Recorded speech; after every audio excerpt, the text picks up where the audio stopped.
Welcome to Adventures Gone Mad, your critical look at D&D books. I'm your host, Kyle, here with my favorite co-host. Hi, I'm Kyle as well. Hi, Kyle. How are you doing today? I'm doing all right. It's a Monday. We just got back from Comic-Con in Portland, Rose City. It was super fun. I'm a little out of it, but for the most part, pretty good. Totally jazzed about role-playing games, because that's all we did all weekend. Yeah. So it's always refreshing to play. Rose City Comic-Con just happened here. And we spent the weekend. We played a bunch of role-playing games. We played Paranoia. Which, I haven't played Paranoia since 1990 or something like that. Yeah, and I had never played Paranoia. I'm familiar with the setting. I know about it. I just had never had a chance to play it or thought about looking it up and running it. So I feel like that was probably like the perfect convention game. So it's a one shot where you die and all your clones die. Yeah. Not all my clones died. In fact, nobody had had complete wipeout of all 6 of their clones. So it's pretty good. Yeah. Well, I think technically I did at the end, but oh yeah, that was that's in right. The post-credit scene. That's right. I felt bad because I was surviving. It was like 3/4 of the way through, and I still had not died yet. So I was like, "What is going on?" My favorite thing in that game is my character. I was playing a character that was like a hacker, and was really good with hacking and bots and stuff like that. And I failed to fix the wheel on a bot, which mangled my right hand. And in one of the next scenes, we had to take a test, which the DM or officiator or storyteller, I don't know what you call it in Paranoia, handed out actual tests for us to fill out and asked me to do it with my offhand. So I had to write this entire test with my left hand. It was horribly illegible. It was perfect. It was so good. Like, it was exactly what you wanted to have happen. Yeah, and for that test, I just basically so we had to take the test, and then we had to grade the test, and so I just wrote, when I graded the test, was my favorite, because I basically just put down Common Mutant Trader over everything I could possibly, over and over and over and over again. Obviously this person is terrible and needs to die. It's great. Yeah, great fun game. I would say it's pretty funny reading over my character, because on the back it said, on the back of the character sheet that was handed me with the secret information, it said what my character does is tags things with the phrase, "all your base are belong to us." And I also had elite hacksaw speak skills. And I was like, oh, this game came out in the early 2000s. Yeah, that edition came out in the early 2000s. Yeah, that edition. Yeah. That was very dated. I was reading that, I was like, I wonder if a younger person would even know all your base at this point. Right, like, what is that about? And one of my favorites is that I was a part of the anti-mutant secret society, but I had a mutant power. So I hated myself, but I didn't know that my mutant power was a mutant power. It's like perfect. Yeah, so that was a lot of fun. We had that. So we did that, and we also got to play Lancer, which is a game I had been looking forward to playing for a while, ever since I heard about it and saw the art, because I've always thought the art was really great. Yeah, that was really fun. I had a good time with that one as well. The rules are definitely much more crunchy, is probably a good way to look at it. There's a lot of crunchiness in there, but I enjoyed it. The role-playing, it was fun to do some of the role-playing, but there was a lot of the mech combat is just so crunchy that you're just spending so much time figuring out how to do what you want to do. Yeah, and that was a con game, so they want to show off the game and get into what the game's about. So, like that type of game, they want to get into the combat. So there was much less role-playing in that. That kind of felt like we were playing a board game, because we started the game immediately into a combat, and that was the entire session, essentially. Yeah. But if you think about it, like, if it's an anime, it would be the last episode where they're fighting giant robots, and it was fantastic. Yeah, it was a lot of fun. I hadn't looked up anything about Lancer other than the art, so I didn't even know what type of system it was. I knew that it was more of a mechanics-focused system than a narrative system.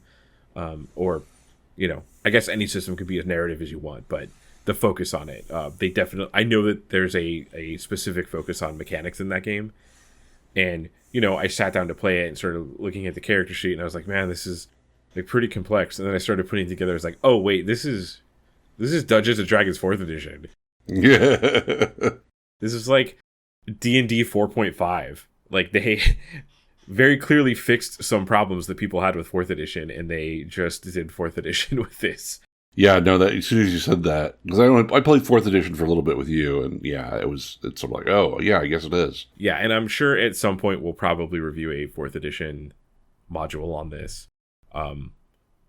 We'll cross that bridge when we get to it. Yeah, we'll see what happens. But yeah, I like every edition of D&D, so I played quite a bit of 4th edition, so like that was an easy adjustment for me. When I figured that out, I was like, oh, okay, I get this game, I can play this. All right, and for today's episode, we're going to be going over Horror on the Hill by Douglas Niles. So starting out with this was we on the show we've been starting out with this. We have been kind of alternating picks, and I essentially picked this because I wanted to do an adventure that I didn't know anything about. So this particular adventure, I came into this not knowing anything about it. I didn't know anything about the author. I've never heard anyone talk about this adventure. This adventure, as far as I'm aware, has never been reprinted. So this was just all new ground for me. And that was my main thought for picking this adventure instead of, many other classic adventures that we could choose from. Yeah, I liked it because it was in the same genre as Keep on the Borderlands. It's B3, I think. Yeah, B3. B2, B3. All right, so just as a preface for this adventure, Horror on the Hill is by Douglas Niles. It was published in 1983. And in 1983, the most popular movie is one you might have heard about. It was Star Wars Episode 6, Return of the Jedi, according to Box Office Mojo. I definitely saw that in a theater. The thing that I remember the most about seeing that in the theater is when Luke is trying to convince Darth Vader to come over to the good side. I was like, oh, that'd be awesome, is what I said. And my friend next to me said, shut up. Like, you're stupid, shut up. Oh, it's okay. It wasn't like a, hey, you're talking in the theater. It was like, no, it was dumb. Like, that is a stupid thing. You don't want Darth Vader to be good. Yeah, I guess with the rest of, the Star Wars series, what we know about it now, that I could see that reaction be if you've only seen the first three. First two, yeah. Or yeah, first two. And the top album at the time, which I feel like I'm just going to constantly say this for all the early modules that we do, was Thriller, which came out in 1982, but was still the best-selling album in 1983. Yeah, of course I had Thriller. Of course I listened to it a million times. Probably somewhere in 1983, we drove down to San Diego from my hometown in Northern California, and back then you only had cassettes, so we only had so many cassettes, and I think we listened to that album probably about 50 billion times. And the best-selling video game, which is extremely hard to track at this time because there's no home consoles, so it's like it's going from arcade sales, and sometimes it's tracking how many arcade cabinets sold, and like we don't really have numbers of how much money the arcade cabinets themselves made. But pretty sure the best-selling video game at that time was Miss Pac-Man. So other iterations of Horror on the Hill, this was not, as far as I can tell, not republished really anywhere. Just the first edition of this. You can, on Drive-Thru RPG or DM's Guild, you can get a PDF of this or a printed demand copy. A somewhat quick tangent on Horror of the Hill, Kyle. When I was researching this, I wanted to look more into Douglas Niles because I don't really know anything about him just from his name. And I found a Wikipedia sourced, the Wikipedia article for him, and the Fandom Wiki sourced a Dragon Magazine article where he was interviewed. Oh. And Dragon Magazine is all on archive.org. So you can just go download like the majority of the early Dragon magazines from archive.org. So that's what I did. And this was issue So I was looking for the interview in Dragon Magazine 108, which came out in April 1986. And I looked at the letter of the editor at the very beginning. And the letter to the editor, and the editor at that time was Kim Mohan, who recently passed away in 2022. So Kim Mohan was saying, like, hey, this magazine, just so you know, it's in April 1986, and we don't have an April Fool's joke because you all got really, really mad about the one that we did last year. Essentially is what that said. And then my thought was like, okay, now I have to see what the April Fool's joke that made everyone mad was. So I went back to April of the previous year, which was Dragon Magazine issue 96. So it starts with a letter to the editor that is backwards. Like, you have to hold it in a mirror to read it. Nice.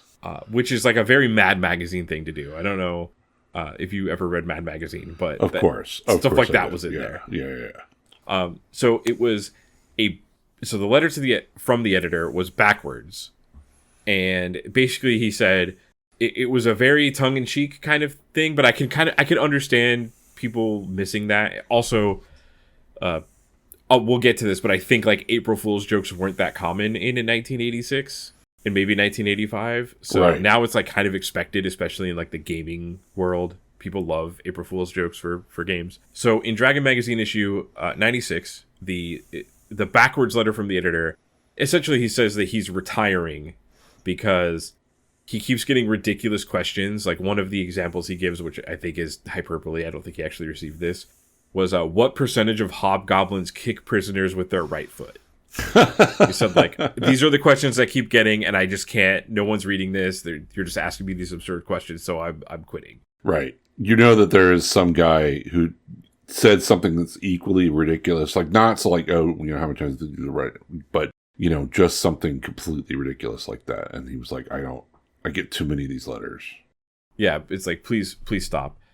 And then it proceeds to say, like, we made a module, you know, in this issue. It's on this page. So you go to the module, and it's completely absurd. Like, the module says you are the DM and the player at the same time. And it's a choose your own adventure, like, kind of scenario that you read through linearly. And it says so here's one of the parts. One of the parts, it says that you open a bag and it has one of these items in it. So here's the items that are in the bag. Thor's hammer plus a complete operating room inside of a satchel of holding. Your collection of +5 laser blasters and a 20-gallon jug of potion that does anything I want. A 32-volume set of spell books and an amulet of protection from rules. And a key that opens any door and diffuses any trap, plus a cloak that always stays invisible. Nice. And there's another section for Section 5 where it just says there is no Section 5. There is no Section 5, of course. So obviously, like, it's a joke. Yeah. But the reason that Kim Mohan said, like, we're not doing this is because after they printed this, a bunch of people sent letters to Dragon Magazine saying, this module was stupid and it didn't make any sense. Why did you print this? Right. Of course they did. So they had such a backlash over that from it confusing people that they decided to not do an April Fool's joke the next year. Well, you also have to remember that people were paying for Dragon Magazine. So people were paying money to like get their issue, and they're like waiting all month or every quarter or whenever it came out. And suddenly, like, you get this garbage. They're just like, wait, I can't do anything with this. Yeah, what am I supposed to do with this? This is stupid. And then obviously, like, what I was saying before with the April Fool's jokes maybe just weren't that common. So people, you know, maybe, and magazines were way more common back then, but I wonder how many people, like, Dragon Magazine was the one thing they read, and that was all they cared about. Right. There's probably a lot of people like that. So going back to Dragon Magazine 108 with the original interview, this kind of talks to Douglas Niles. It asks him, like, how he got into D&D.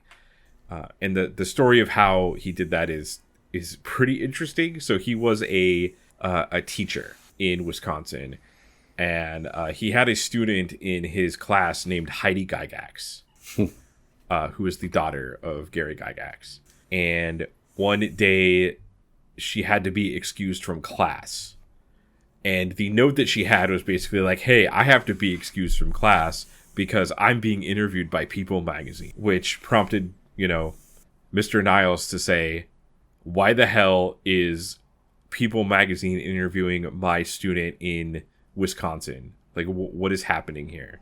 Yeah, in small town Wisconsin, like, tiny little Lake Geneva or wherever it was. Yeah, so that prompted to be like, hey, why is this happening?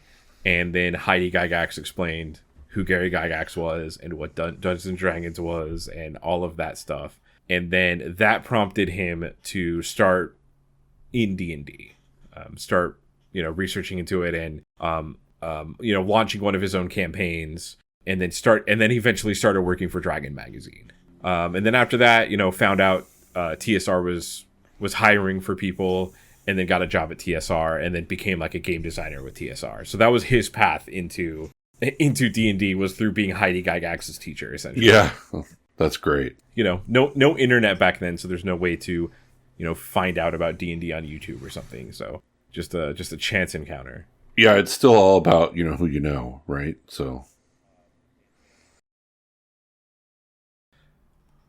All right, so that is basically how Douglas Niles got into D&D. Kyle, I know you looked into the artists for this, right? Yeah, so these artists actually are all the same artists that were in, they're also represented in both Keep of the Borderlands and in The Lost Tomb, or Lost City, sorry. I don't even remember what we've been doing. What have we been doing? What modules have we been doing? Anyway, but Jim Rosloff, or James Rosloff, did the cover for this one, and he also did the cover for Keeper of the Borderlands, which he's pretty famous for, obviously, since it's out everywhere. Rosloff is an interesting character. He began in 1979 with all of the sort of original artists like Errol Otis and Bill Willingham, Jeff Dee, Paul Reich, Evan Robinson, and basically in 81.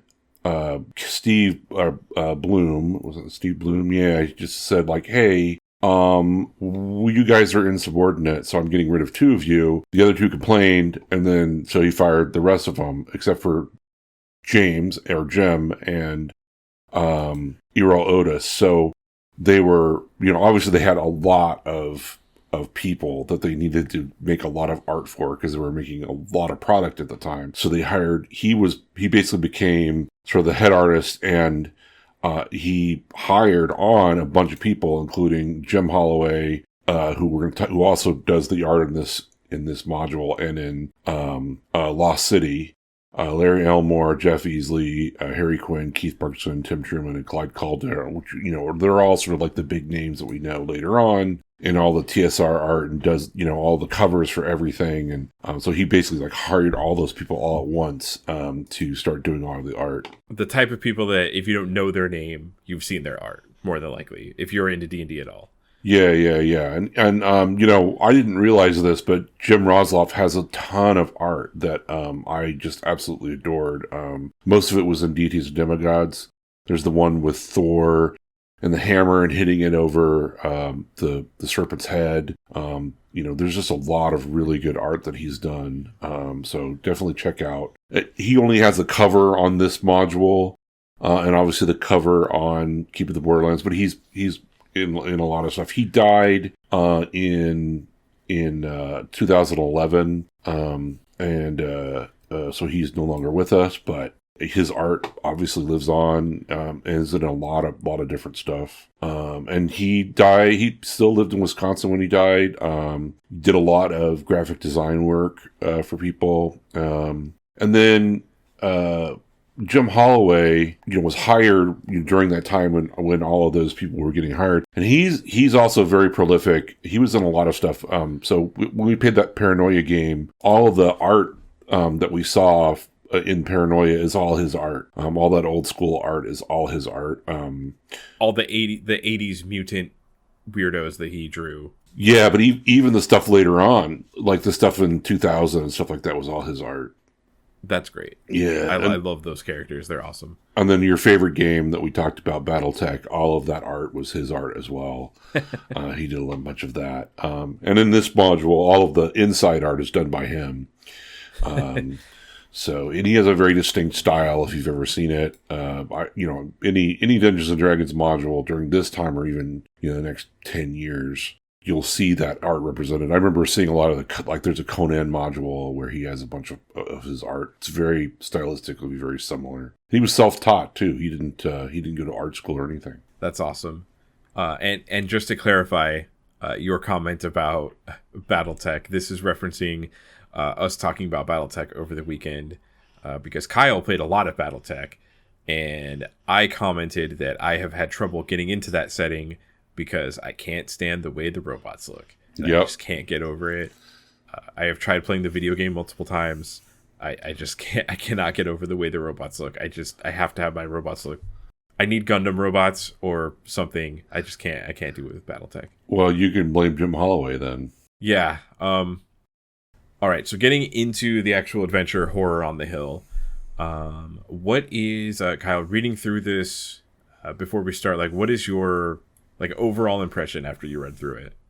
I think my elevator pitch is what if we took Keep of the Borderlands and made it good? Oh wow. Okay. We took Keep of the Borderlands and we made it version 2. As I think that's kind of what I thought about it. What if we actually had more of a coherent storyline? We didn't really focus on the fort. We focused on the actual, mechanics and everything. It's still early. It's 83. There's a lot of issues, I think, with it still. But, we're actually... There's more of a theme to me. There's more of a us versus them sort of approach. That was sort of my first impression. Interesting. For me, so my first reaction was it's called Horror on the Hill. So my first thought was it's going to be about some sort of aberrant beast or something. It's going to be Cthulhu or it's going to be, something like that. Undead. They'll be undead, right? They'll certainly be undead. My first reaction was wait, it's just goblins? And I think we might have some opposite feelings on this as we go through it, because my first thought is this is not very cohesive. Oh, yeah. If this is all over the place. Yeah, don't get me wrong. It's still, like I said, a problem. But, we need version 5 of Keep of the Borderlands. This is version 2. This is the next iteration that's a little bit more cohesive, has a little bit more of a theme. But it's still sort of all over the place. Yeah, I could see that for sure. So I do want to just bring up before we get into the actual fort, the pre-rolled characters in this.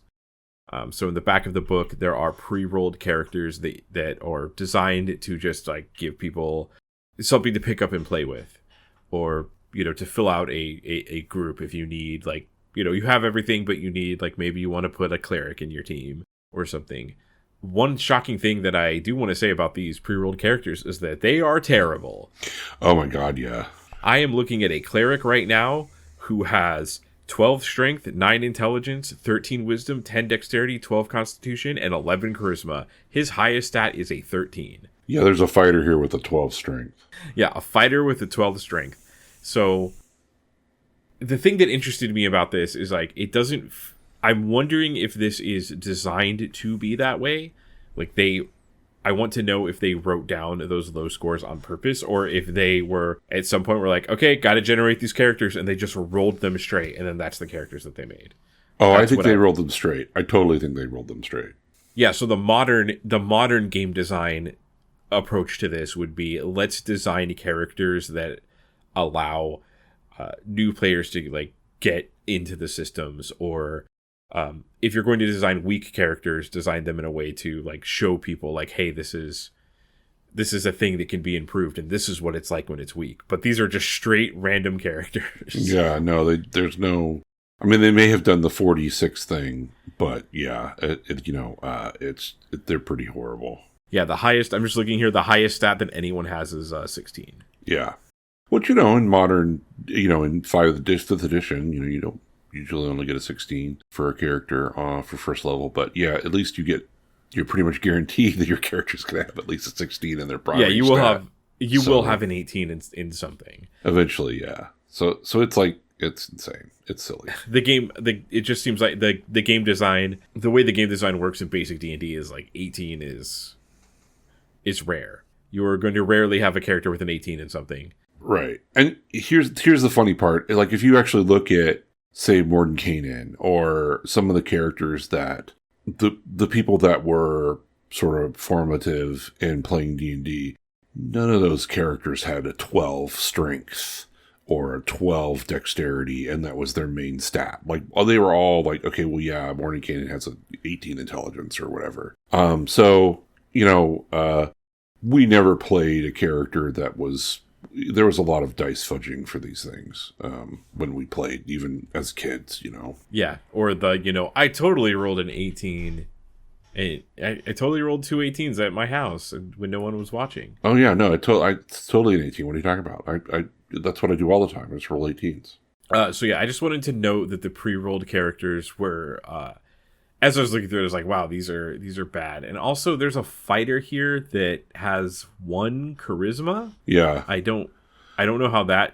Because you could you're not supposed to go down to a 1. I think even the basic... I gotta look it up again. But remember, you can subtract 2 from a stat to add 1 to another stat. Right, okay. I totally forgot about that. So that's what they did with charisma. So there is a fighter in here with 1 charisma, which, to be honest, I think the design of a fighter with 1 charisma is going to be way more interesting to roleplay than a fighter with 11 charisma. Absolutely. So I guess I shouldn't say too much about having 1 charisma, because I actually kind of like that design in a way. Right. But we're also sort of in the realm and the time when this is more of a board game than a role-playing game. So in charisma doesn't matter that much. So we're doing a little bit of role play. Most people are doing a little bit of role play, and mostly just as a board game. All right. So moving on to the fort, we're going to probably compare this to Keep on the Borderlands a lot, because the adventure does have a fort, and then you cross a river that's a mile wide. And on the other side is basically where the adventure is. And you're essentially like you're safe at the fort. Like the adventure talks about the monsters on the hill can't cross the river to this fort. So you're safe at the fort. The fort is called Guido's Fort. Oh my God, Guido's Fort.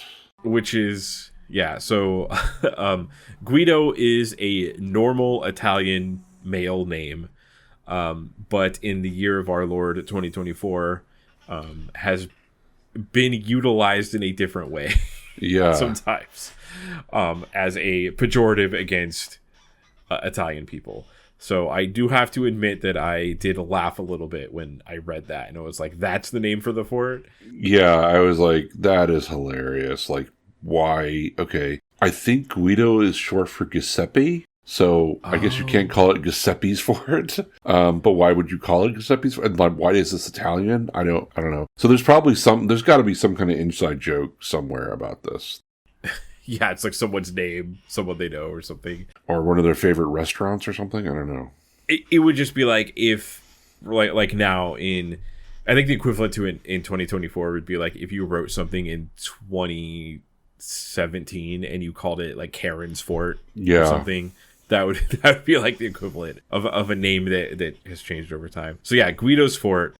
There's not really much, like, it is the opposite of Keep on the Borderlands here. There is not much description for this fort. No, you're just going there. There's, and I don't know if that's better. Like I said, this is version 2, and they just said like, well, let's scrap the keep and just go with Guido's Fort. It's just, we don't even really need to call it something interesting. We'll just call it Guido. Well, in Guido's Fort is basically just an inn, shop, and that's like essentially it. Yep. And I could kind of see like changing it, because although this is like it's supposed to be a beginning adventure, it's not coming in the starter box. And I think the Keep on the Borderlands keep was essentially a tutorial level. Right. In a way, where I don't think this module has that same need, so I can see not doing that in this. Yeah, it's almost like you want to just take the Keep of the Borderlands and put that here, call it Guido's Fort, and then you've got a whole fort you could use. Yeah, and there is an interesting bit of flavor here that I did note. that it kind of stuck out to me because I feel like a lot of things that the book discusses have some sort of mechanical benefit or mechanical detriment. It feels like a lot of early D&D was like, we made this rule set, so let's interpret things using this rule set. Let's take this rule set and fit this onto as many things as we can, or develop modifications for it. And in this, if you stay at the inn, there's a 75% chance of becoming flea infested during the night. Right. Well, we need some kind of role playing thing, so some kind of flavor. So we're going to put some fleas in there, which doesn't affect your character at all, negative or positive. It's just a kind of a role playing thing. But that did stick out because there's not too many things in this module that are just role playing, cosmetic role playing, role playing things. So yeah. I do think that's fun. We do have another rumor table. This rumor table is not as interesting as the previous one we looked at in our last episode, but still has true and false rumors, which I kind of like. Yeah, I think that's a fun thing to have so that you can sort of foreshadow and also deceive your players. And he also goes on to say, like, hey, I want you to have all of these rumors. Like, he wants the players to really kind of have all of them, so that they're, rather than just having a smattering of some. It seems like he's more interested in the whole party having access to all the rumors. They just get it from different people. Yeah, a lot of the rumors just seem to be telling you what types of things are in the hills. So there's a true rumor that says, hey, there's ghouls that prowl at night and look for things to eat. There's an evil witch that lives there, which is a true rumor. And then a false rumor that there's a huge orc army on the hill. Yeah, it's not orcs, it's goblins. Jeez. Yeah, which is like, it is a false rumor, but it's not really a false rumor because it's goblins. So like, kind of wish that was a little bit of a juicier rumor. Right. But yeah, I would just say like it feels, those rumors feel like a little basic to me. It's just kind of there's one that there's a fire breathing dragon in the hills, which turns out to be a true rumor. Right. Another interesting note about Guido's Fort is that the equipment that you can buy here is marked up 150% due to the remoteness of the fort. Yeah. Which, I'm not sure.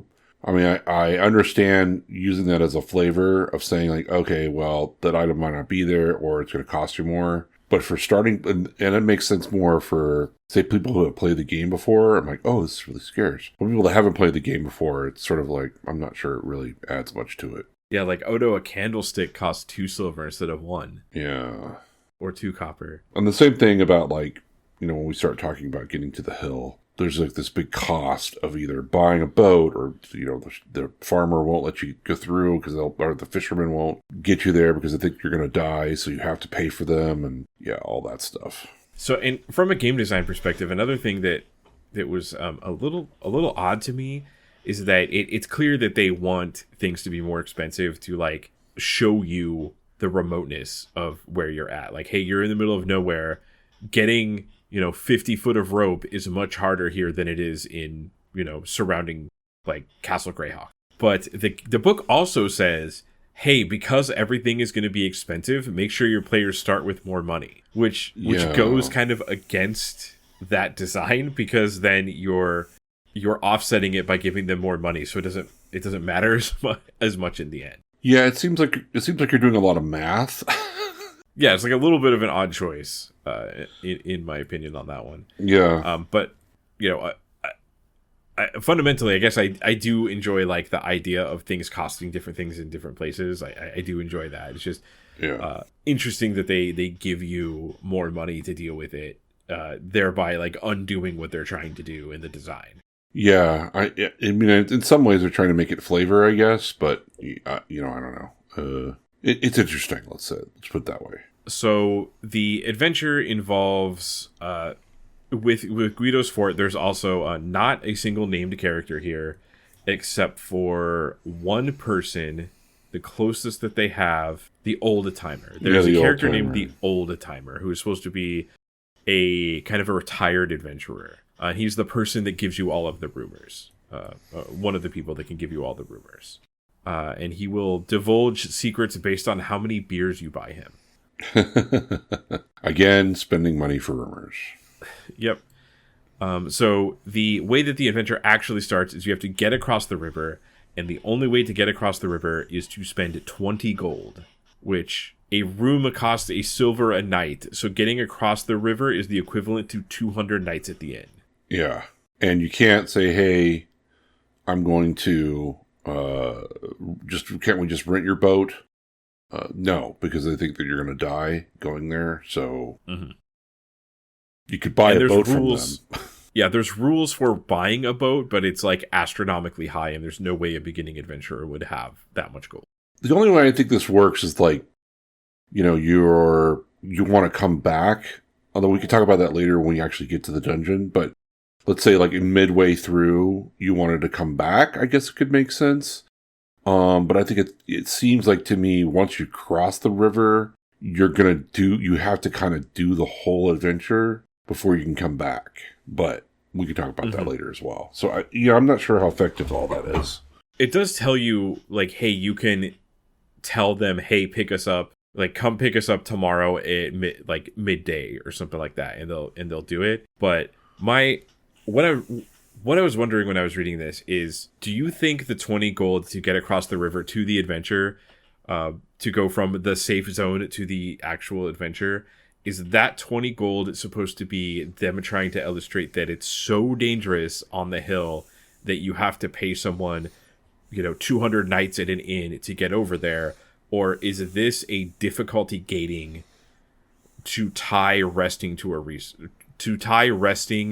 without being attacked to a resource? I think it's probably a little bit of both. I think that's the intention for both things. That, hey, this is really serious. You got to take this serious. You're going to be spending a lot of your gold just getting there. So coming back is going to be really problematic and going back and forth. So you can't just rest. I know when I was a kid, I never really thought about the rest period. A lot of times we were sort of ignoring some of those rules and some of those things. So, we would just sort of like say, okay, some time has passed and you guys have healed up or whatever. I think for this, they're trying to illustrate both. That would be my feeling. Yeah, because in modern D&D, we've designed that around like resources, right? And I feel like the only language they had in this version of D&D to gate that sort of thing is through a resource like money. And so I'm kind of wondering like if one like kind of begat the other. And that essentially is going to be a thing that we're going to see more is that being locked behind spending gold. Yeah. Also, not to mention in this version of D&D, assuming you're following the rules to some degree, you do need to rest more than one day a lot of the time. Yeah. Yeah. Like, even if you have a cleric, they're not going to have that many cure light wound spells, and they might roll poorly. They might roll ones, so you might have to rest multiple days. Yeah, and in resting in here, if you follow the rules with wandering monsters, it's a good chance you're going to get hit in the middle of the night and then have to spend even more time resting. So, it's just classic D&D. Everyone's probably going to get killed, and your whole party's going to wipe. You're going to start all over again if you play everything by the rules. Assuming your DM's not fudging the numbers for you, or just not having the wandering monsters show up, or. So, as we cross over the river from Fort Guido to the hill, one note about the monsters, it does say that the hill is filled with goblins and hobgoblins, and essentially, if you fight a bunch of stuff and leave, all of those things will be replenished in 3 days. Yeah, isn't that fun? Yeah, so not only do you have to spend like 50 gold to rest with impunity, which is like a decision that you can make, but if you spend 3 days resting, all the stuff that you killed is going to be back. Yeah. You will have at least, I guess, more experience at that point, but still. Although I guess if you award experience at the end of the adventure, which is what the book says to do, then I'm not quite sure how that works. Yeah, I wonder all that myself, because I don't know how first level characters would go through this entire this entire thing and not level up at some point. Yeah, I'm going to assume that people did it when they rested.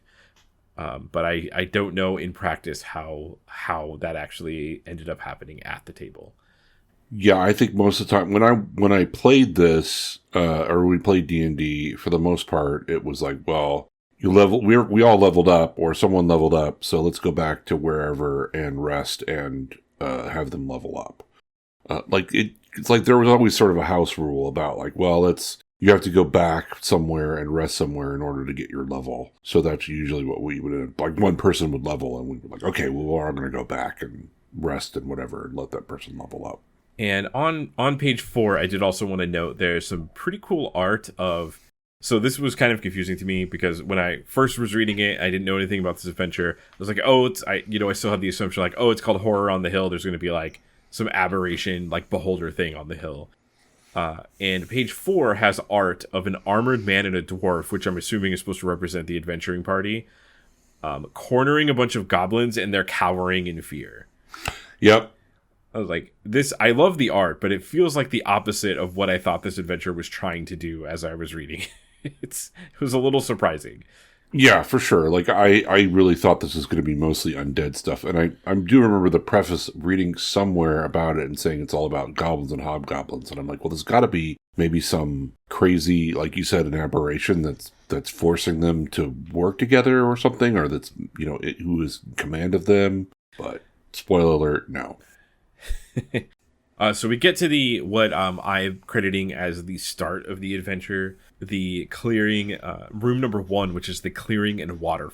Right. So it is there's like a reoccurring theme here that the author uses to where flowers equal safety. So describes it as the pleasant expanse of grass and flowers surrounding a 15-foot high waterfall. So I've noticed the author repeatedly, like any place that's like safe and there's no monsters, there's a description of flowers being there, which I don't know if that was like an intentional design choice or it probably could be the subconscious thing that they, pretty place equals rest. Yeah, I did not notice that, and that's kind of amazing.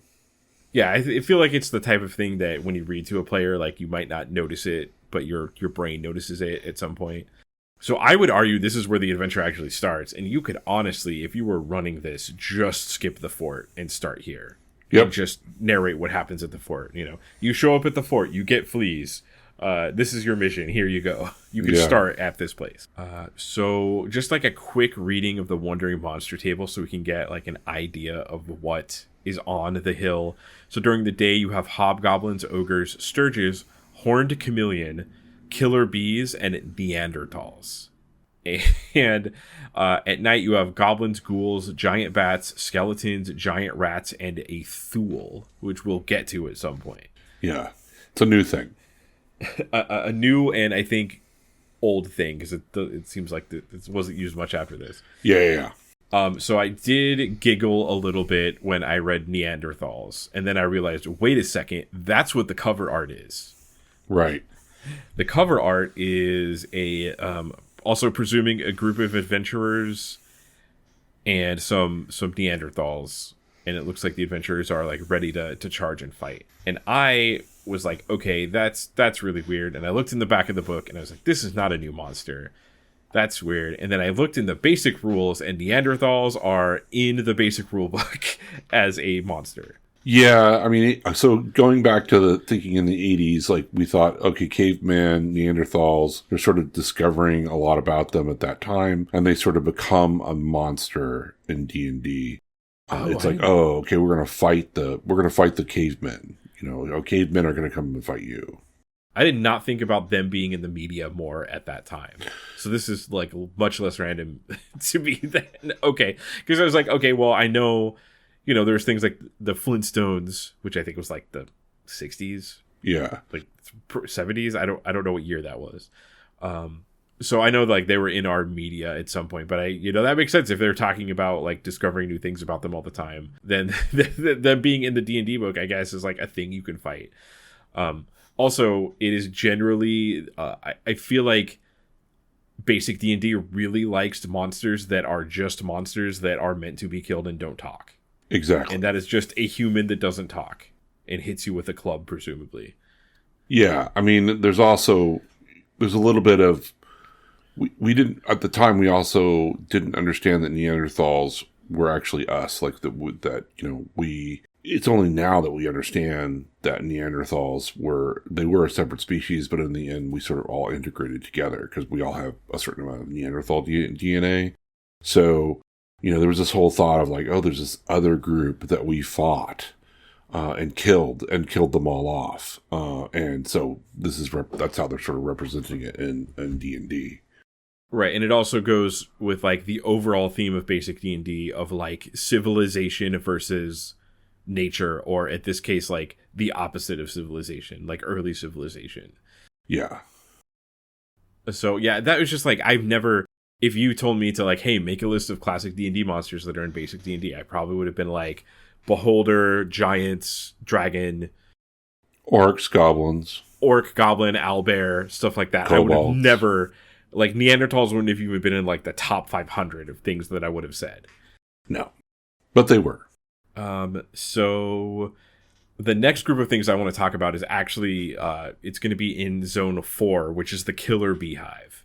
Yeah, there's a whole thing throughout D&D of giant insects and giant creatures that you have to fight and kill. So I do love this because, like, anytime I read something like this in one of these early modules that presumably, like, over the course of time got ran a lot, especially the like basic beginner ones. I love this because I know for a fact at some point a group went to the the hill and then walked into the giant beehive and just got TPK'd by bees. Oh yeah, and that is hilarious to me. For sure. I mean, look at those pre-rolled characters on the back. You think they could fight 8 bees? Yeah, and now to be clear, killer bees are 1 foot long, so they are not a normal bee. They are a giant bee. And they have a poison which is pretty serious. So a group being TPK'd by killer bees is highly likely. they are pretty serious. 6 first level characters against 9 bees, and one of them is a 2-hit die creature. Yeah, there's definitely a chance that they all died, or at least half of them. Yeah. Now this does basically say at the killer beehive, it's a large clearing, and you can kind of see a bee in the distance, and it basically says like, hey, unless you mess with the beehive, the bees don't do anything to you. So you can like turn around and walk away. Which hopefully your DM is suggesting you do. As I was reading through this, I saw a theme of giant insects. So that made me say like, hey, I'm going to go back to the basic rules and let's see how many giant insects are in the basic rule book. And there's essentially 3: insect swarms, killer bees, and robber flies. And those are all in this adventure. So this adventure basically scraped all of the insects and put them in the adventure. Yep. Because next we come to driver ants. Yes. So driver ants are 6 feet long and have 3 armor class, which is very low. I think plate is 0. So if I remember correctly, I think plate is 0. So they're pretty. That's a pretty low armor class, especially at the beginning of the game. I think it's plate and a shield is armor class 0. I can't remember. Oh yeah, sorry. I did know. I did look this up already. Plate is AC 3. Yeah. So they're essentially wearing like plate, which like makes sense because they have like chitinous armor. Yeah, and they're 4-hit die creatures. So yeah, so they're 4-hit die creatures, and it does say. So the adventure, it tells you, there's. The clearing is moist. It smells like a swamp. And one thing I will note is that we, over time, definitely got better at gray text. I think that each one of these, as I was reading them, it's like, there's not really much here. There's like a description of, the swamp is visible to the south and extends to the far horizon. But basically, there's just ants here. Now, I did look in the basic rulebook. It does say that driver ants are kind of like obsessed with mining, and there's a 30% chance that a driver ant layer will contain 1 to 10,000 gold worth of nuggets. Oh, I didn't know that. However, in this adventure, it says there's no gold here. this adventure supersedes what the basic rulebook says about driver ants. Yeah. And doesn't give you 1 to 10,000, 30% chance to have 1 to 10,000 GP worth of gold.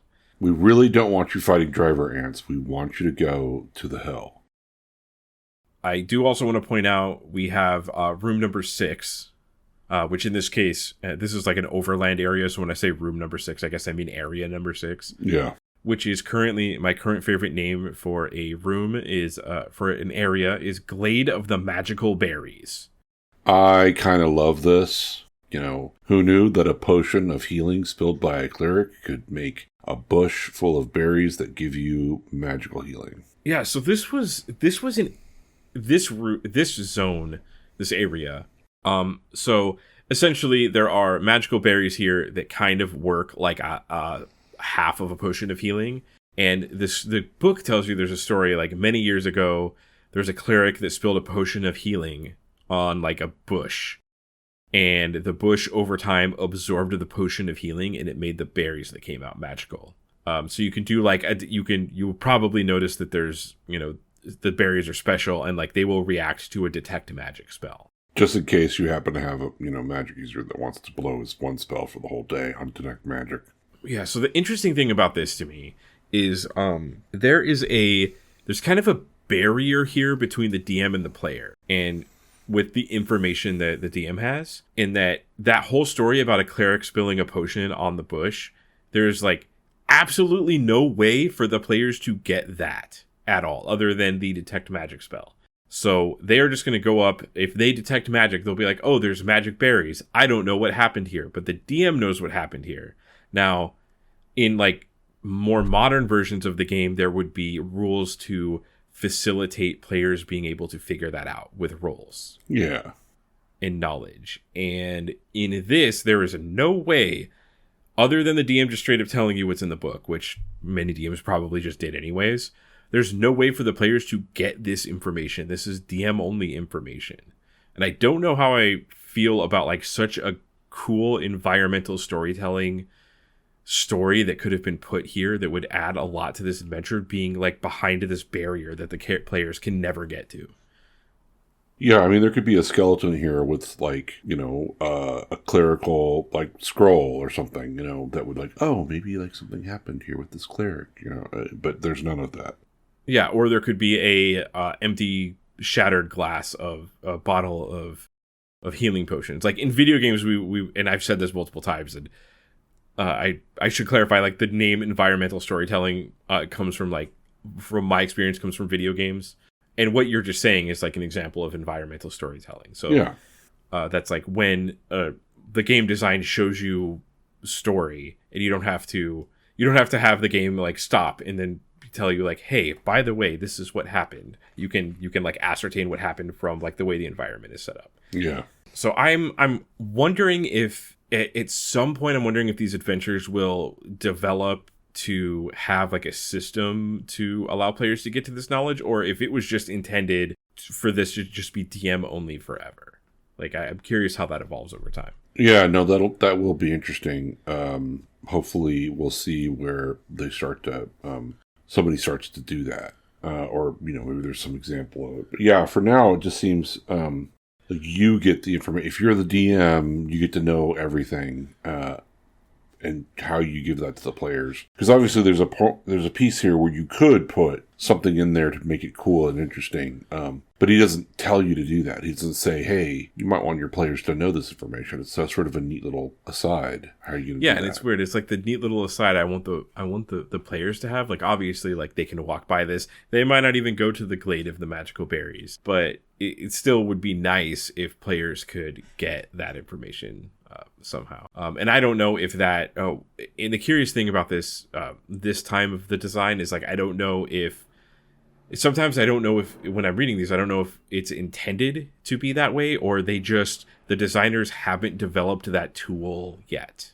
My guess is more of the latter. I think it's more of, we haven't, this is sort of a new form, a new art form, and we're trying to figure out how we're going to put all these things together. And I think that the idea, probably with this one was, well, I want to have some place where the players could go and get healing without having to rest or do stuff. So how am I going to do that? Oh, I'll put these bushes in here. Why would they, but they'll be in the way that the form that they are, which is like, okay, you need a berry, you get 1d4, but you can't carry them for very long. So you sort of have to come back here, or you have to figure out some way of carrying them, but they're only going to be good for a day because he doesn't want it to be like a panacea of healing. That would be too good. It would be too good.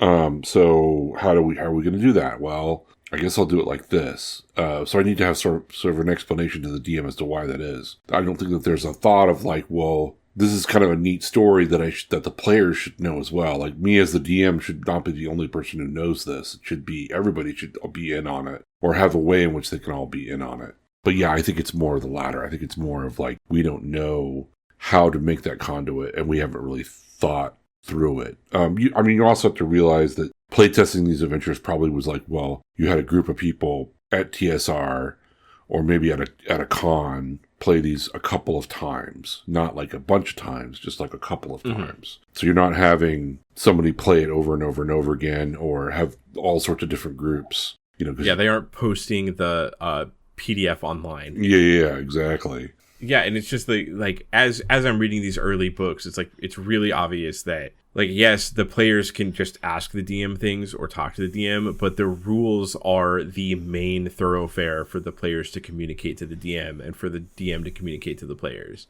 And there's just no way the closest this game has to that is the detect magic spell, which is it talks about here. Yeah. And like I said, you're going to blow, you have probably have one or two magic users, and they're going to blow their detect magic on that if they have the detect magic spell. And they're, remember this is a board game, so a lot of times people want to keep their magic missile as their first level spell that they can cast. So yeah. Yeah, because that auto hitting was such a good thing. Yeah, or whatever, whatever spell. Like people want to use a combat spell because they think of it more as a board game, or maybe they have charm person, right? So they want to be able to charm one of the monsters. They're not gonna even have the detect magic spell, and they're certainly not gonna want to blow it on some berries. Right, and charm person in this edition of the game seems very strong. Right. You can get them for up to 24 hours, and they're charmed. Much better spell. So, other than the Glade of the Magical Berries, I did note. And this started making me, I don't know if angry is the right word, but it started, like, there are so many areas that are marked here that are nothing. Yeah. Like, actual nothing. So there's the Cavern of the Bat, which basically just is like, hey, here's a cave where you could probably rest here if you really wanted to, but it's like where the bats come and go at night. Right. And then there's just another empty cave. There's a cave of stagnant water and two more empty caves. So there's just all these areas that are marked as a key that are nothing. Yeah, it's kind of weird. Yeah. Like, I guess you could fill this with random monsters if you wanted to. But it just seems like there's no like the concept of you found something so you get rewarded does not exist. Like if there's a cave with nothing in it, there's a cave with nothing in it, and you stumble upon it and there's nothing in it. You can sleep there if you'd like. Oh, there's giant bees. Yeah, there's giant bees eating you. Or there's steam weevils, which in room number 10 on page 7 is the first cavern of the steam weevil, which is a unique monster for horror on the hill. Yeah. I also like that, like, hey, we're in the cave. We all get killed, or most of us get killed by the steam. And then some steam weevils come, who are 4 hit die creatures, and also then kill us. Yeah, so the steam weevils are insects that live in the center, like under the crust of the earth, I guess. And there's a 25% chance a swarm of steam weevils are discovered in the cave because there is a high pressure burst of steam that comes from a geothermal activity in this cave.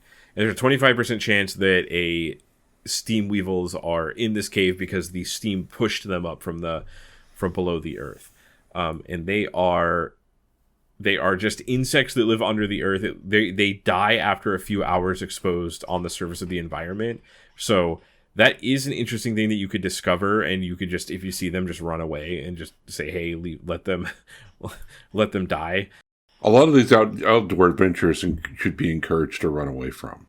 Yeah, so it's funny because like there's all these caves with nothing in it, and this cave has a thing happening in it that is interesting. Like this is the ecology of this island that you could see in this cave, but you die going into it. So let me actually find the rule because I do want to read it. Yeah, there's a 5% chance that the steam will go off, and it'll do like anyone who's in the cave in the steam, because this happens throughout the module. There's a couple places where it's like this. You get 1d6 points of damage, which first level character going to be pretty bad. The equivalent of being stabbed, essentially. And if you don't actually get out in time, they last for two d10 rounds. So if you don't get out within a round, you're going to get another 1d6, and then get another, and you don't get out in 3 rounds, another 1d6. So yeah, like your adventure could all end here. And I mean, I think on some level you want that. You want to have that if we're thinking of the Dungeon Crawl Classic sort of sense. Yeah, I mean, you want to have a certain amount of like deadliness and stuff, but having it be 5% seems really small. And then if you just happen to roll that 5%, you're really going to mess everybody up. And you haven't even gotten to the actual meat of the module yet. And the only indication that there is something going on in this cave is the smooth. It does like reference the interior of the cave being smooth, like due to the pressure of the steam repeatedly coming from the like rift in the cave, which obviously like that might clue people in. But the thing is, there's no way at this time, there's no way for the players to roll to figure out something like this. I think there might be rules for dwarves, like knowing things about caverns, right? Caverns and underground stuff, but there's no way to do this. So it's like this description almost relies on the player, like the actual player, to know about this and figure it out from that.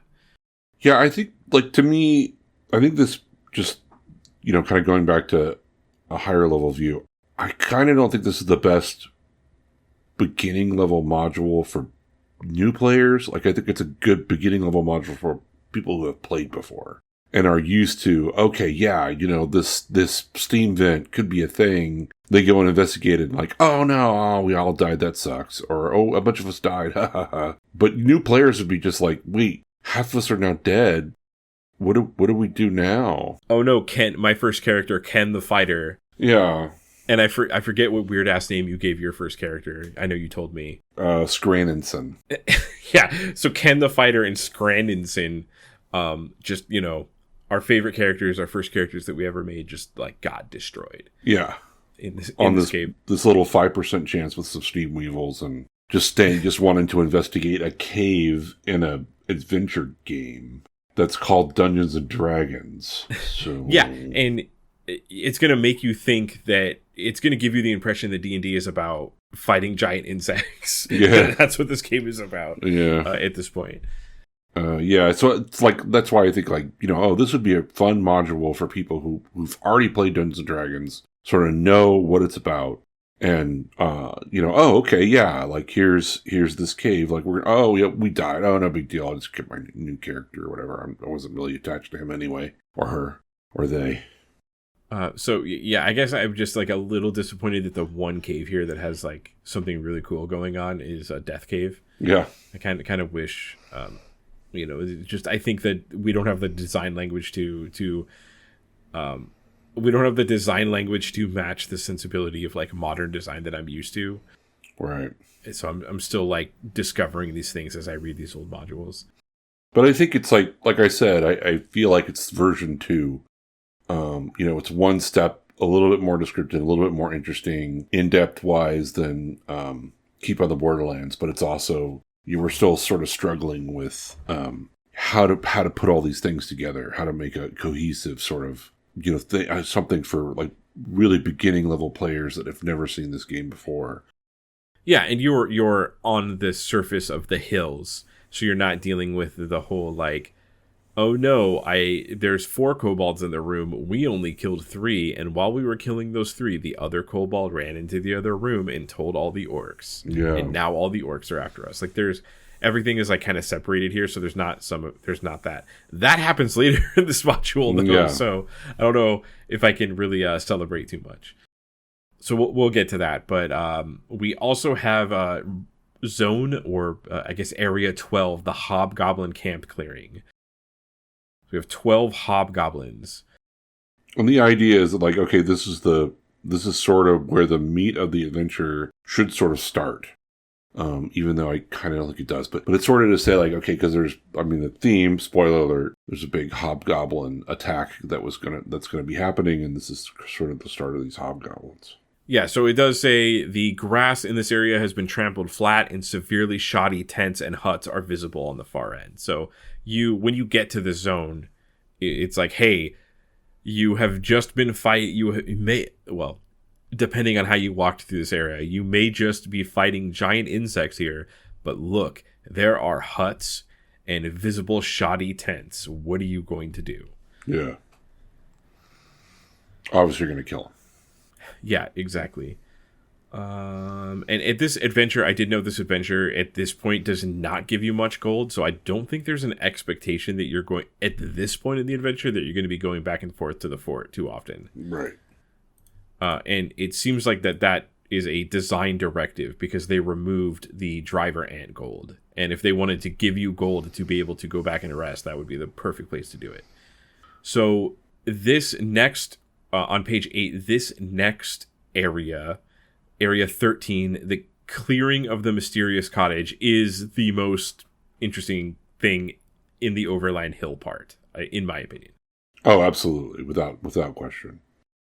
Okay, so in the center of this clearing is a whitewashed cottage lined with bright green shutters.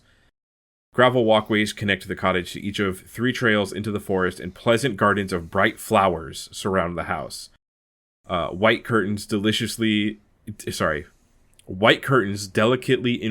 embroidered hang over each of the 4 windows. So the rest of this area is, insects and shoddy tents, and you come to like a gnome's house.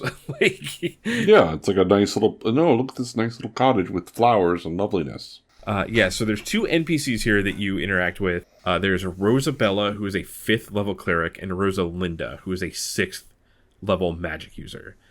So you're outclassed. Yeah, you are outclassed. I think, do they know Fireball? Yes. You probably shouldn't be, you probably should not be fighting them. You should probably be talking to them. Yeah, Rosabella has Hold Person, and Rosalinda has Fireball. So Fireball is like instant death at this point. Like, there's no way. Yeah. So these are two pretty interesting characters. They're not immediately, like, the way that they are written is they won't fight you unless you provoke them. Okay. So you can talk to them. They actually do have a quest for you. They will heal you to full, which is, in basic D&D, healing can be multiple days of resting. So that's like a huge deal. And they are just asking that you kill an ogre and bring back his head. And if you do, they will heal you to full again. Yeah, the whole, you think about it, like, this is like the basic quest giver without giving you experience, right? Like, right. We're in World of Warcraft, and here's your 2 like quest givers. But they give you the option to fight them, but probably not. There is a twist to the quest, though, because the ogre that they want you to kill, we'll find out later, is like a father, and you might have some weird feelings about killing them. Yep. And they also offer you magic items in return for your best item at the end of the adventure. Yeah. So you have to make a decision now of like, which I love that I do like the design of this, where it's like, you have to make a decision now. Do you get the help, but you don't know what you're going to have to give them at the end of the adventure? You could find like a +3 Holy Avenger in this cave later, and you're going to have to give it up if you do. Yeah.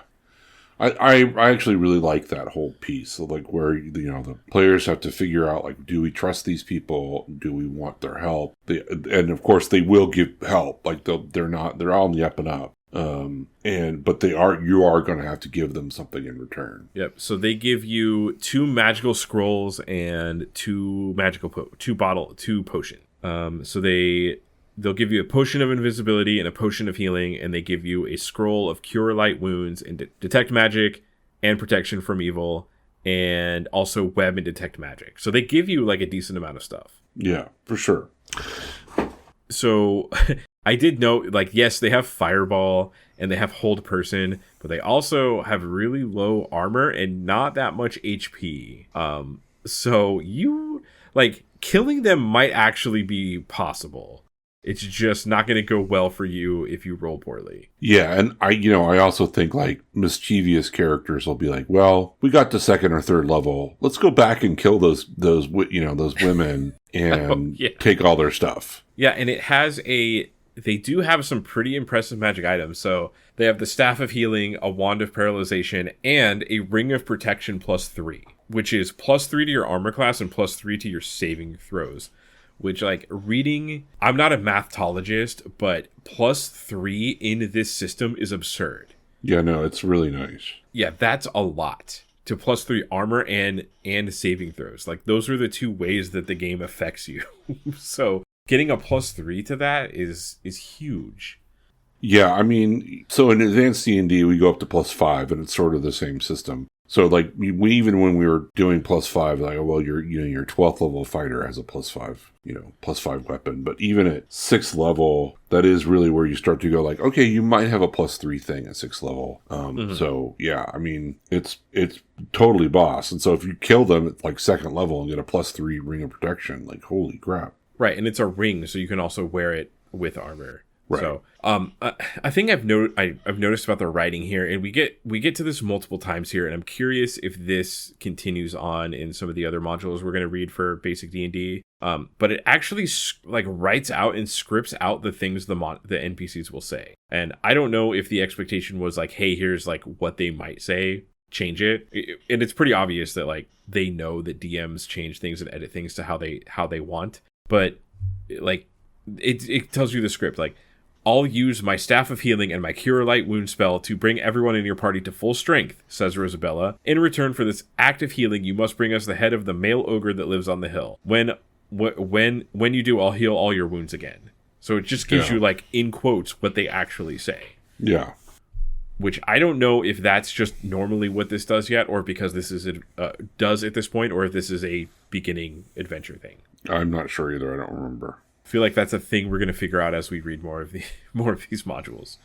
Okay, so speaking of ogres, on room 14 on page 9, the Cavern of the Ogres. So this is where the ogre, it's an entire family of ogres, including 2 children. Yeah. So these are the ogres that Rosabella and, what is it? Rosalinda and Rosabella. These are the 2 ogres that Rosalinda and Rosabella want you to kill and bring the head back for.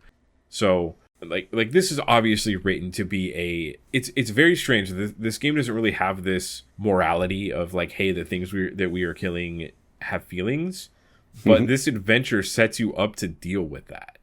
Yeah, a little bit. Just kind of interesting. Like, I'm not sure if you're supposed to feel bad about killing this ogre with the children there, but I think that's what this is going for. Like, this quest, I think, is supposed to be hard to do.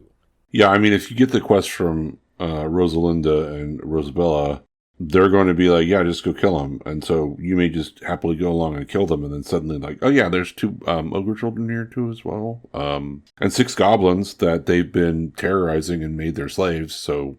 You're going to kill them too? I guess, yeah, true. I guess there's that. Now, 12-year-old Kyle will just be like, yeah, no, I kill them. They're all evil. We just kill them all. What's the problem? Yeah, these are pinatas that have experience inside of them. Yeah. And I need to break the experience out. Yeah. So, there's a lot of that. But, there is a piece where adults will look at this and go, I feel conflicted. All right, and then there's also another the Cavern of the Neanderthals. So these Neanderthals, you can actually communicate with them, and they will help you.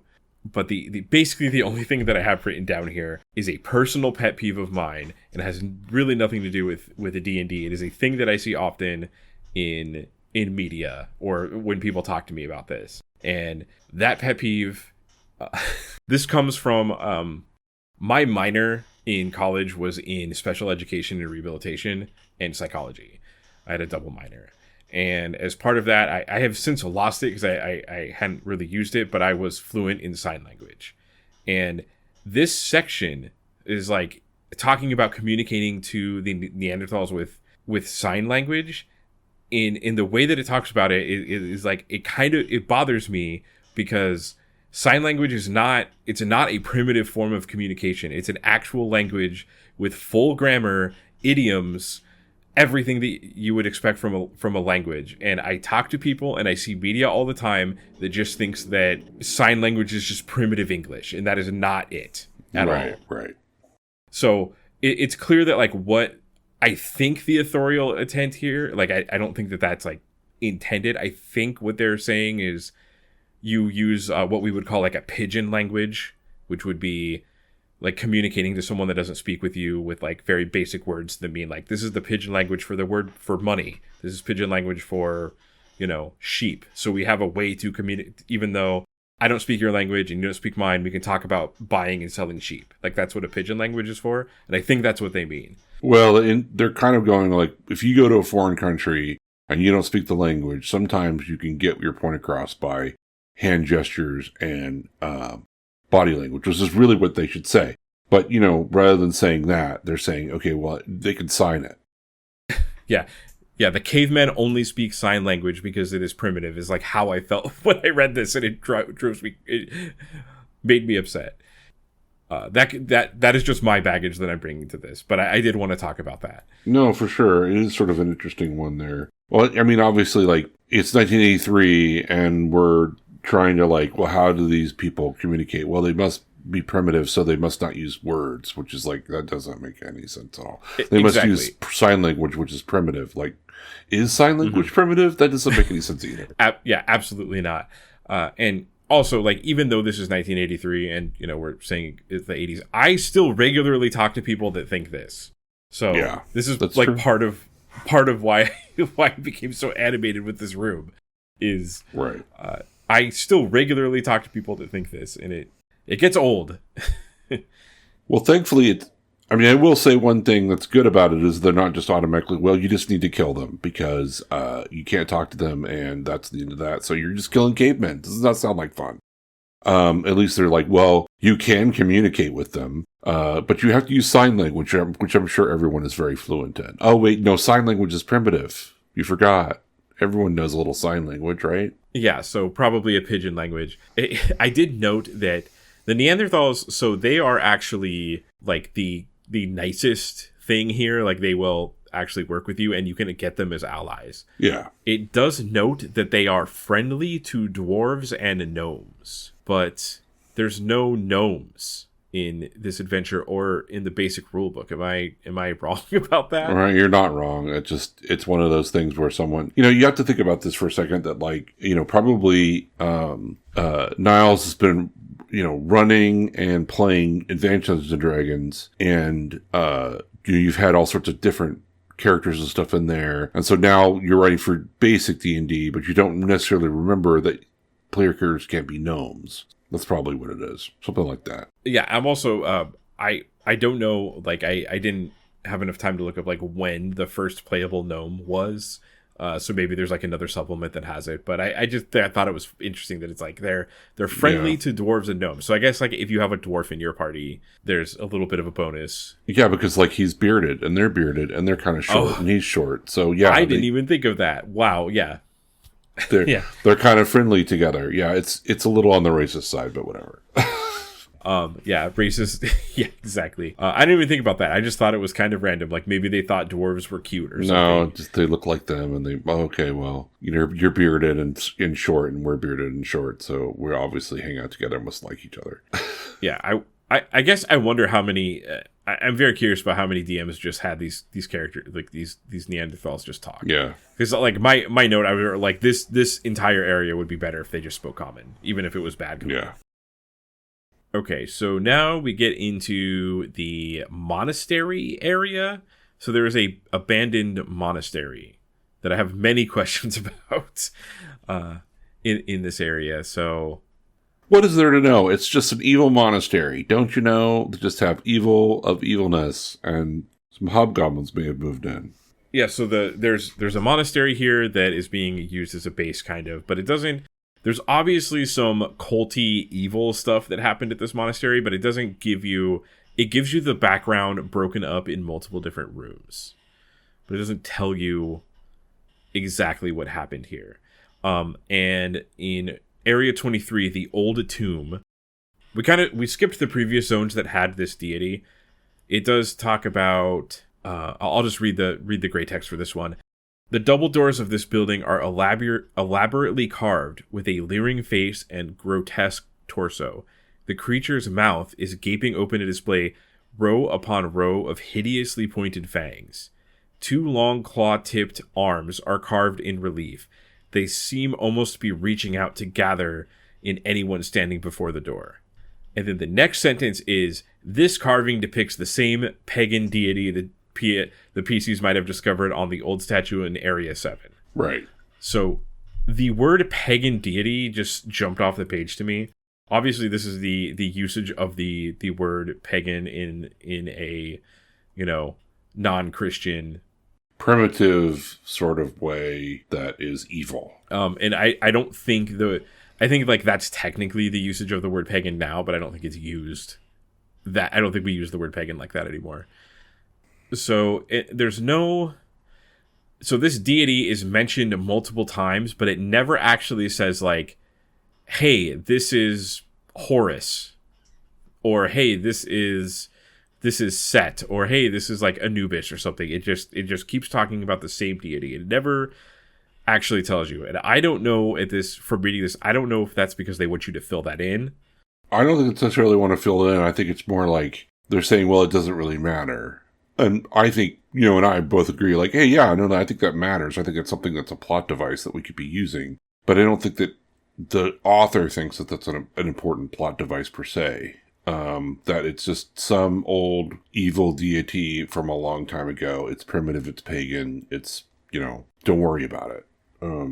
Right, and once again, there's no way for the players to ascertain or find out this information. They would have to find it somewhere else, and it's not in here, so they're never going to do it. Yeah, I also want to point out that's kind of funny to me is that it's all about these gems and eye sockets. Like, are we looking? It's like in AD&D with the player's handbook when they're trying to peel the famous cover, them taking out the gem. Like, it's all in this module of like there's either gems in the eye stones or in the eye sockets, or there's not. They've either been taken already or they're there, and this time they're there. So it's very funny.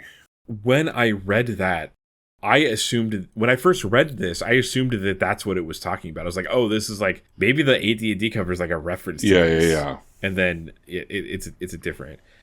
I mean, it could be, I guess, because it doesn't really necessarily tell you. I mean, there's obviously a picture of it on page, 10. There's a picture of it. But you could change it to whatever's on the AD&D cover, I guess. Yeah, and that picture is pretty interesting. Yeah. It's like this horrific, weird monster with, I don't know, like 100 teeth trying to reach out to you. And there's like 3 adventurers looking at it. And also, I did notice the Keep of the Borderlands never mentioned any sort of deity, even though there were multiple priests and like mentions of evil things, but there was never a like, hey, this is, I don't know, I'm trying to think of a Greyhawk deity, Saint Cuthbert or whatever his name is. Like, it's not him or something. I was also thinking maybe we're a little bit in the satanic panic period of things, and so they're not trying to name evil deities and say that this is an evil deity who's evil and everything. This is just some pagan deity that's not Christian, so you're allowed to hate it.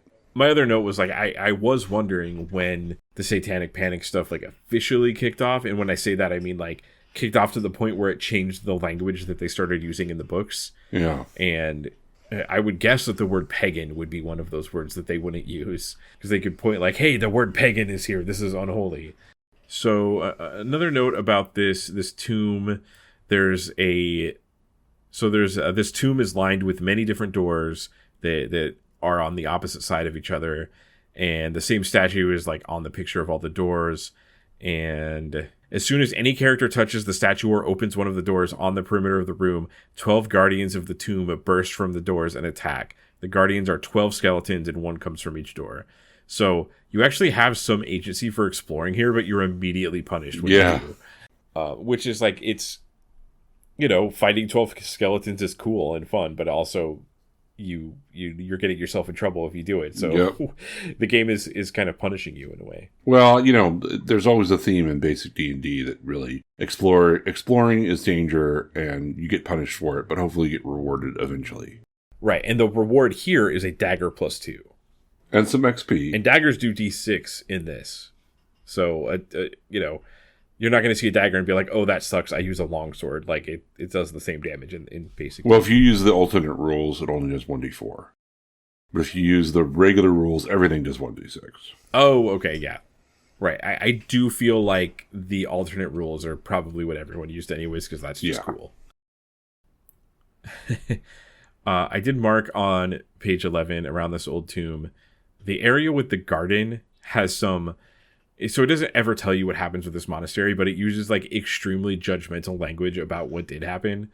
And when I say judgmental, I mean this sentence: the garden once grew the many potent ingredients that monks use for brewing foul potions and for ingesting as part of ghastly rituals. Never tells you what happened, but definitely uses some judgmental language about how the narrator feels about what happened here. It's an evil monastery. Like, this is an evil area full of evil monks that were evil and did some evil things that was super evil. Yeah, I do love the idea of evil monks. So I do wish that was included here. Yeah, I wish we were fighting evil monks and not hobgoblins. Yeah, I wish these were monks of the mockery from Eberron or something, but we have to fight goblins instead. Right. Oh, I do have a general note here. There's a library that you can go into that's completely destroyed and filled with rats, and there's some scrolls that you can find if you search the library: cure light wounds and bless and detect magic. And this made me think about. I feel like scrolls are probably generally more useful in basic D&D. I feel like in the current version of D&D in 5th edition, they are the bottom rung of rewards I can give. Every time I give people scrolls, they will forget that they have them and never use them. Yeah, and here, especially first level, like, you're just doubling the amount of spell slots you have, right? Because you're like, oh, well, now I have a scroll of cure wounds, or now I have a scroll of this, so now I can actually cast that, and I have 2 spells I could, do today. Right, it would essentially be like, hey, I'm giving you another spell slot, but you can only use it for cure light wounds. Right. Which would would probably be a cooler reward than a scroll. So I guess I'm just interested in the history of like where the differentiation of a spellbook and a scroll came from. And knowing early D&D, it's probably some like Jack Vance novel I've never read or something. So we're still in the monastery in area 30. We have the Garden of the Fountain. This area it's like a dilapidated building, and there is a magic fountain that still has water in the pool that you can drink from. This is one of my favorite parts of the whole module. I feel like if I was DMing this and because I want my players to have fun and be excited. So crazy me. So like this magic fountain is great. Because it has, the risk and reward part. But I think what I would probably do is like secretly have them roll 2 dice and take the highest one, just because I want the like good benefits to be higher for this, so that they're excited about it. And obviously they can only do it once. So yeah. So just to read through what the fountain does. So you roll a D8 when you drink from it. So 1 is characters subtract 1 from all ability scores. Terrible. Terrible. 2, characters lose 1 hit point. Subtract this hit point from the character's total. So it's just like clarifying this is not damage. It's a permanent to your maximum. 3, the character is paralyzed for 2d10 hours. So I guess we're resting here now. 4, characters gain 2 hit points. Great. Maximum. 5, characters add 1 to their prime requisite score, which, of note, your prime requisite score gives you more experience if it's higher. So that's good for multiple reasons. 6, the character adds 2 to dexterity score. 7, character adds 2 each to strength. And scores? Yeah, that doesn't make any sense. Oh, we have found a typo. Yeah, that is definitely a typo. I think it's supposed to be strength and dexterity. Yeah. Yeah, so it says character adds 2 each to strength and scores. So that's a typo. I think it's supposed to be strength and dexterity. Funny that we both stumbled. I didn't notice that the first time I read it. 8, character adds 1 to each ability score. Of note, this does say that this is a safe room where you could rest. Yeah. And you will encounter no wandering monsters. So as far as these things go, the character is paralyzed for 2d10 hours. You can just kind of pencil that one off because you can just rest if you get right. Yeah, I kind of love this, especially because you've gone through all this stuff where you've been, killed by bees and giant centipedes and hobgoblins and ogres and all this craziness, and then you get to this room that has some definite detriments, and I think you should, it would be nice to have that. But if I would really want my character, the PCs just feel like, oh, this is a place of rest, and this is where we can stop and hang out, and also get some really great benefits. Yeah, and the benefits here, like obviously the 1 is devastating, but like 2, the one where you lose HP, that's bad. But once you gain a level or 2, it's not going to matter. 3 doesn't matter because the paralyzation, you can rest here, so you're fine. Yeah. But 4 through 8 are awesome. So you have a 50% chance of getting something good. Yeah. And you have a more than 50. One of them doesn't matter. One of them is bad, but not that bad, and one of them is really bad. It's more than 50% because 4 and above is good. So, yeah. That's why it's like, well, I kind of just want my PCs to just love this place. So yeah, I did state earlier I'm not a mathologist. Sorry. And I do think this type of thing is like way more interesting if I would just straight up tell the players like what the table is. I would just say, this is the table. You decide if you want to roll on it or not. Because I feel like if you don't do that, then no one is like, hey, do you want to drink from the magic fountain? It's in this evil monastery. Yeah, where we have punished you for all of the exploration that you've tried to do. It's like, no, I don't think anyone drank from this fountain. I would be surprised. Yeah. Like maybe if it's I'm dying and I hope this is going to heal me, I will drink from it. There's an ogre guard room at area 33 on page 13 that has this podcast's first bag of holding. Yep, bag of holding. So it made me wonder what the original basic D&D bag of holding was, and I wanted to look it up. And it's like hilariously specific. So, bag of holding. This item looks like a normal small sack, but will actually hold treasures up to 10,000 coins in weight, but will only weigh 600 coins when full. An item to be placed inside this bag must be no larger than 10 by 5 by 3. An object any larger than this will not fit inside. And just for reference, 10 by 5 by 3 is like most basic sofas. Yep. You can shove a basic sofa into your bag of holding, but if it's bigger than a sofa, it can't go in. You can almost put this entire ogre inside of it. Is the ogre, you could just ask your DM, is this larger than a sofa? And if they say yes, then you cannot fit it in your bag of holding. I do get that we have the benefit of, people using a bag of holding for decades at this point. I'm sure the 5th edition D&D has dimensions like this, but it's just really funny to me that they had to specify how big something is. Yeah. Which also means, like, I bet you there's a game where instead of, 10 by 5 by 6, 10 by 5 by 3, something was 10 by 5 by 4, and therefore could not fit in the bag of holding. Too big. Sorry. There is some language in a room I wanted to bring up. Page 13, room 35, the Hobgoblin Supply Room. So this is a locked room. The Hobgoblin leader has the access to this, and there's a bunch of foodstuffs in here. There is an interesting side. I don't know if side quest is the right word, but there is an actual an experience award here. So because the Hobgoblin army is storing all their food and weapons here, if your players consider, hey, we can destroy this, you will get it says award your PCs 200 experience points if they are successful in destroying the contents of the room. Yeah, isn't that interesting? Like they'll, it's sort of like, okay, if you're going to destroy their war capacity, you're going to get experience points for it. And I wonder what the first adventures for this to show up in, or like if this is new for this adventure, or what, like where this starts showing up. But that like really kind of stuck out to me, like, video games do this type of thing in RPGs.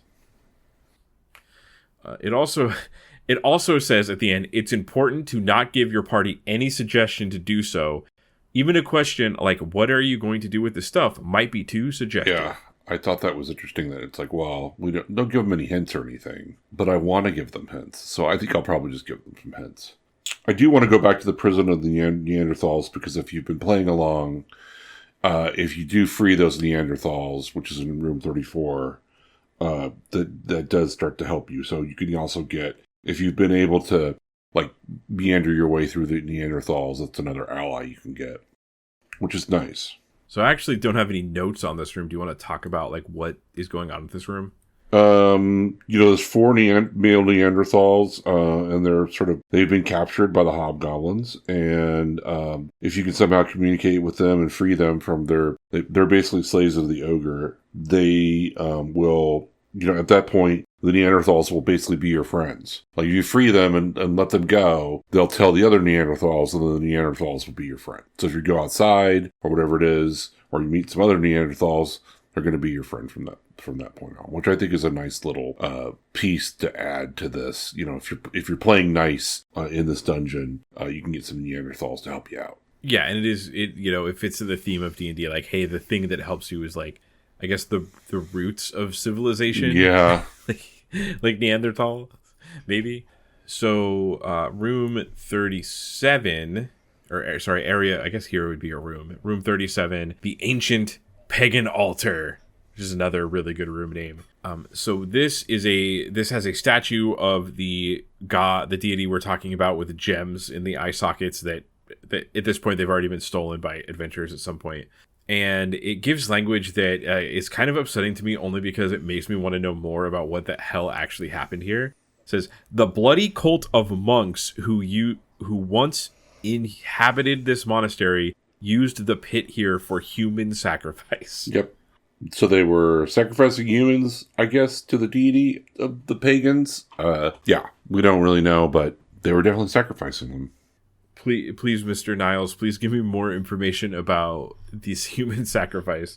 I guess that is like a cool thing that you could fill in, and it might not even be important. They're just evil people who their motivations for doing this stuff was just that they're evil, and it doesn't matter. But I would like to know. Yeah, I'm. You got to think about it. It's like, he's only got so many pages to talk about all this stuff, and he's got to get to the dragon. So that's the most important piece, is getting through all the shenanigans to get to the dragon. True, and I guess adding a deity kind of like gives baggage that doesn't need to be there, because it makes it like, I don't think they were thinking about this at this point, but it does make it like, it's no longer setting agnostic if you actually added a deity. Yeah, and I think part of it is, you also have, there's only so much writing space. So you have all these maps, you've got some great drawings, and I do want to point out that, like, all the drawings that Jim Holloway does gives a lot of flavor, gives you a lot of like, oh, what do these things look like? What's going on with them? All of that stuff. I think it's really important. Because I think in context, when you go back and you think about, there's no internet, there's no video games, we don't have any way to visualize any of these pieces. So the art is really important, especially to 12-year-old Kyle, who's, trying to draw all the time. So these are, the only representation you have of what, some of these things look like. And I wouldn't be surprised if, when people were running these modules, they sort of put their hand over the text and showed them, oh, this is what the ogre looks like. This is what the goblins look like. This is what the door looks like.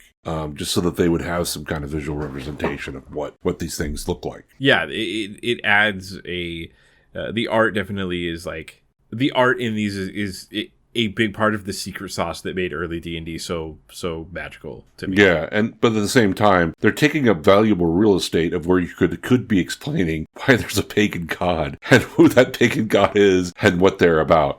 Because printing is very expensive, and printing with art is expensive, and it takes away from what you could be explaining about the module or some kind of context, because you got to put a bunch of pictures in the middle of your text. Yeah, the ancient battle between artist and writer that is still going on to this day for page space. Yep. All right, so from here in the book, we basically go to the next level of the adventure, which is the stronghold of the goblins and hobgoblins, which is under the monastery. And we go back to the Caves of Chaos problem in this area, where like a lot of areas that you walk to will alert the entire dungeon if you aren't careful. Yep. I kind of think if I'm thinking about this, what really should be happening is you would want to be second level before you went into this area. You'd want your characters, the players to have, maybe rested in that magical area, the magic fountain, and now they're, planning on, now they're second level, or maybe they've gone back to the keep or something, and now they can go and do the next level of the adventure. Or at least hopefully some of them are second level or something. And I think, I think it's kind of funny that now the whole fleeing and alerting everything here, like the way that looks in Baldur's Gate 3, when you're in the Goblin camp, is that they run away and they start playing a drum, and you have like a turn or two to stop them. Yeah. So that's what that looks like in like a modern game design, as far as like fleeing and alerting other things. It's like, hey, this is like the game clearly communicates like this is happening. You need to stop it now. Yeah. Whereas in this, it would just be like, yeah, they're running to another room. You don't know what's in there. Is there a trebuchet that they're going to hit you with, or what? All right. So on page 14, we also get a room that gives you like kind of relating back to what I was talking about with the grove of the magical berries. I have some thoughts about this room. I'll just read what it says. At one time, the cell here held a pair of dwarves and bugbears were fattening up for a sinister purpose. The secret door on the other end of the room is simply a block of stone the dwarves removed to tunnel to freedom some years ago. The bugbears don't know how the dwarves got out. If the bugbears take any of the characters prisoner, the bugbears place at least 2 of the characters in the cell. So it just straight up tells you these bugbears were like force feeding these dwarves to make them fat. Yep. And then just kind of like nothing else. Like, why were they doing that? Were they going to eat them? I'm presuming that's the presumption here, but yeah, they're definitely going to eat them. They're fattening up to eat. But yeah, if you have some kind of gainer fantasy, then hey, here you go. Yeah, though. Okay, I'm glad that you went there, because that was my first thought. I have an internet poisoned brain, so I was like, when I read something about someone being fattened up, that's like my first thought is that this is some sort of fetish thing. It's more of a fattening up to eat thing. But hey, we're talking about a fantasy thing here, so yeah, who knows? In area 43 on page 14, we get a prison cell with a named character, Colin DeFilch. You got to colon that DeFilch. And notably, he doesn't try to backstab the party, which often NPCs that you find do that. Yeah, if you were Gary Gygax, you needed to have him backstab the party. Yeah, Gary Gygax would definitely been like, he will help you out, and then as soon as you rest, he takes all of your gold, all of your magic items, and then spits on you and punches you in the face and leaves. So I do like that they don't backstab the party. Like it's probably an interesting to have someone to talk to this far into the adventure. Yeah. All right, so a somewhat confusing room to me is an area to me on page 14, the subterranean stream, area 44, and this is why this is confusing to me. So this subterranean stream, basically, like, it's saying that the stream is low now, and so it goes through a 4-foot hole diameter. The stream goes through a 4-foot diameter hole in the floor, and it drops 60 feet. Like down into a winding narrow shaft.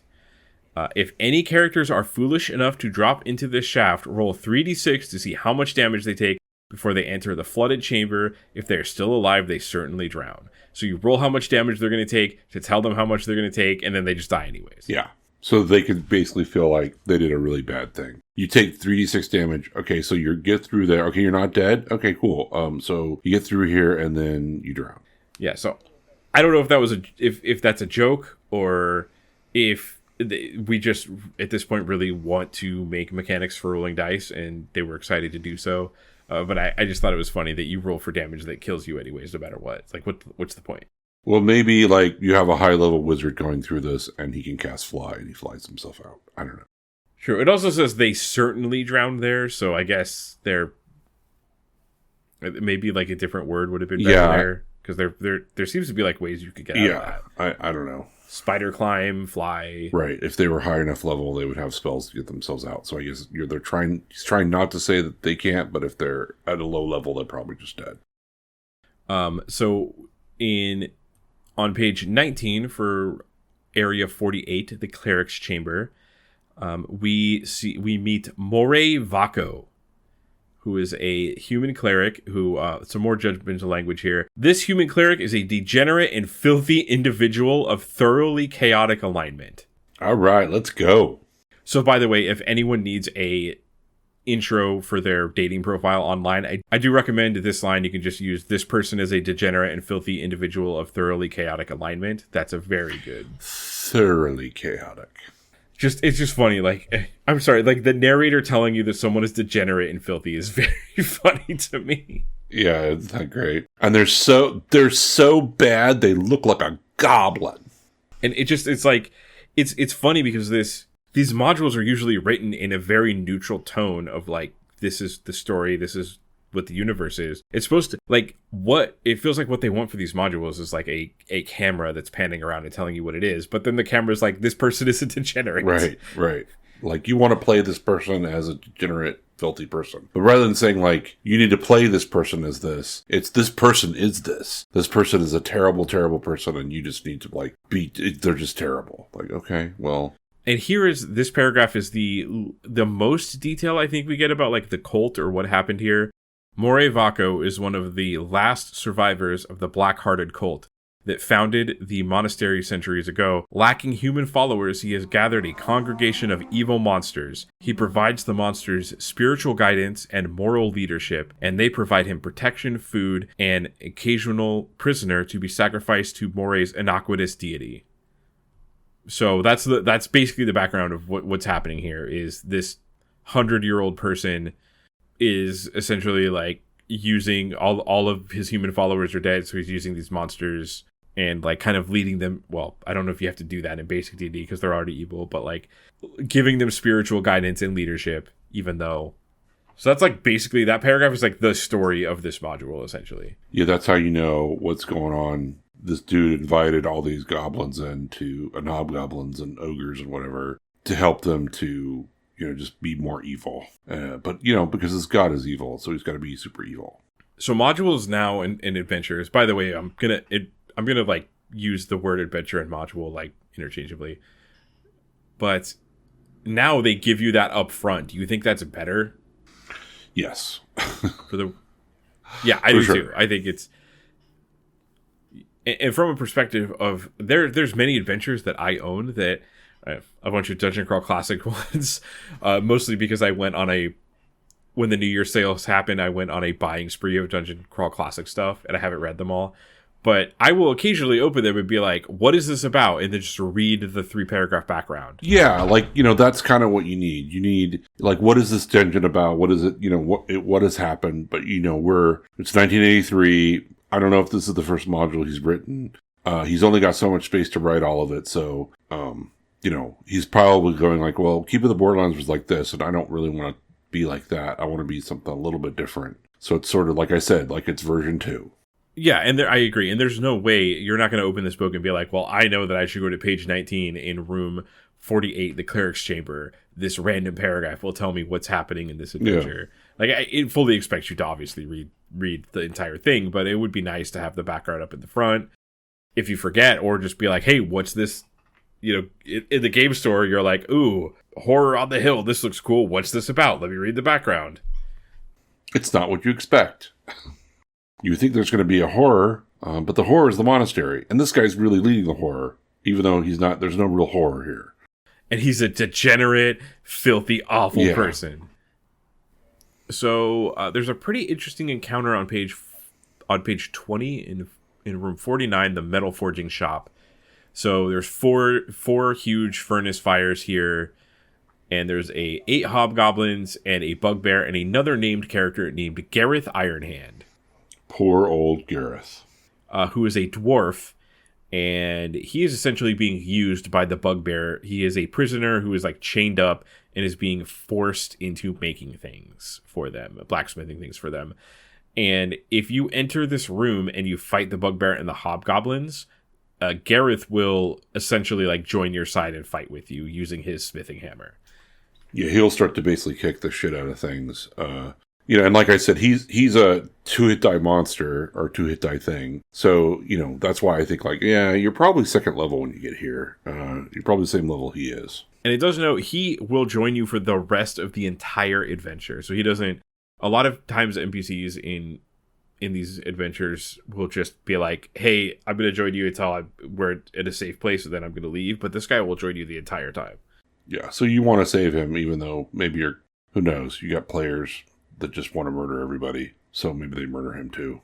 Yeah, and we'll get to this when we get a few levels down at the dungeon. But having a dwarf in 2 levels down from here is actually very helpful, especially for your mapper, because dwarves can like, they have a better way of sensing caves and collapses and like what angle slopes are at and stuff like that.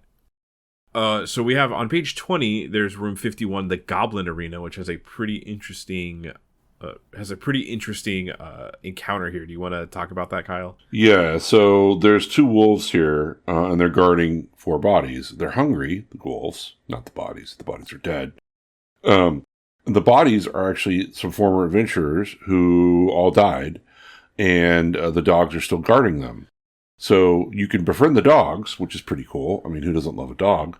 And, by feeding them and, trying not to be terrible towards them. So if you start feeding them, they'll actually start to follow you. You have to make some rolls, which is pretty cool. Something for D&D basic that you don't normally do. And then, you can get their equipment, which is, a lot of it is magical. So there's like a +1 sword, there's a dagger, there's a ring of protection, plate mail. Obviously, if your characters don't already have plate mail, they could all now arm themselves with some plate mail. I think it's actually sort of an interesting little aside. And then you could have 2 wolves, which are basically dogs that follow you. So, page 20, room 52 is a supply room. And it's another room where you get an award of 400 experience points if you completely destroy everything in this room. Yeah, it's another, so this makes war, harder for them, and the impending doom of all these hobgoblins attacking Guido's fort, or Fort Guido. I like Fort Guido better, but that's okay. Yeah, me too. Because you don't meet someone named Guido there. No, there's no Guido. So we get the other new monster for this adventure on page 21 in room 58, the aviary. We get piranha birds, which is a 1 foot long, garishly colored bird that's always hungry for fresh meat. Obviously. And they can fly with hummering bird-like maneuverability. They can make sudden changes in direction or even hover in the air. So these are essentially like giant carnivorous hummingbirds. Yeah, I was just thinking about this, is that, in 1983, we were all sort of terrified of piranhas, because our experience of the piranhas was like, you go into piranha-infested waters and you come out as a skeleton. There's just the piranhas will just automatically all swarm at you all at once, and they just take you out immediately, and that's just how piranhas work all the time. So everybody in South America must be dead. It's like one of those, when I was a kid, I was like 98% certain I would die in quicksand, even though I lived in a desert. Exactly. That's how you felt about piranhas. It's like, assuredly, if you went into a lake or a stream with a piranha in it, you would just, in 5 seconds, be a skeleton. Right. And so, the idea of flying piranhas sounds horrifying. Now, as someone who grew up like in an area with hummingbirds and just like, saw them fly around all the time, like the way that they fly is kind of weird and bizarre. So I'm thinking about that trying to kill me, and it's actually kind of scary. Yeah, no, they're kind of terrifying. All right. So on page 21, the area, room 59, the battle room. So this room, we run into the Thule, which is a magical combination of a ghoul, a hobgoblin, and a troll. Right. Except for when you're very close, they look exactly like hobgoblins. So this made me wonder, like, this is the first time I've heard of Thules. Have you ever heard of Thules before you read this? No, I've never heard of Thules before. Okay. So this made me wonder about the history of Thules. Basically looked this up. My research is based on like D&D fandom wiki. So they were introduced in basic D&D. Second edition AD&D, they were in the Monstrous Compendium. And the Monstrous Compendium for Mystara, which is... I don't think this has come up because it hasn't mattered much, but Mystara is the setting for basic D&D. And I don't know if that was intended when they made basic D&D or if they looked back and said, hey, everything that we did is called Mystara. It is most notably in the Capcom beat-em-up game Tower of Doom and Shadows over Mystara, which are two amazing games that everyone should play. They were not in 3rd edition. They were in a Dragon Magazine article for 4th edition, and they are not in 5th edition. So they are essentially old D&D at this point. Okay. They have been retired. So there's a weird thing in this room where the magic user is invisible because he's wearing so this is like a thing I didn't understand. The dead magic user is invisible because of a ring of protection he wears. Yeah, that makes no sense. So the ring of protection makes him invisible? Yeah, I think it's just like, I think there's a little hand waving here, honestly, of just like, hey, he's got a ring of protection on, and I want to give players a ring of protection and not a ring of invisibility. So for some reason, this ring of protection, when you're dead, makes you invisible, I guess. I'm not sure. But yeah, a ring of protection doesn't normally make anything invisible. But for hand-waving purposes, this body's invisible because they want to, I don't know, do some shenanigans. Have you try to figure it out. Yeah, and notably, like, it doesn't say this is a ring of protection except it does this, which I think we've seen language like that before in these books. Like, it'll be like, this is equivalent to this. This is equivalent to a potion of healing. This is equivalent to a staff of fireballs. Yeah, it's weird. Like, I read that and I was like, I guess he's just trying to make a interesting thing that the players find with a dead body that's invisible, and it's a magic user. And we want, and like, if you discover it, we want to give you a reward, but we can't give you a ring of invisibility, obviously, so we'll give you a ring of protection. Yeah, it's too. Yeah, I was also was like, is this the Lord of the Rings reference? Yes, somehow? Absolutely a Lord of the Rings reference, without doubt. But I do like the idea of a person who is invisible dying and their body is invisible. Like, that's really cool. Yeah. Yeah, it's a cool idea. If I did this, I would be like, you walk in a room and you smell like a dead body, but there's nothing in the room. Right. Like that.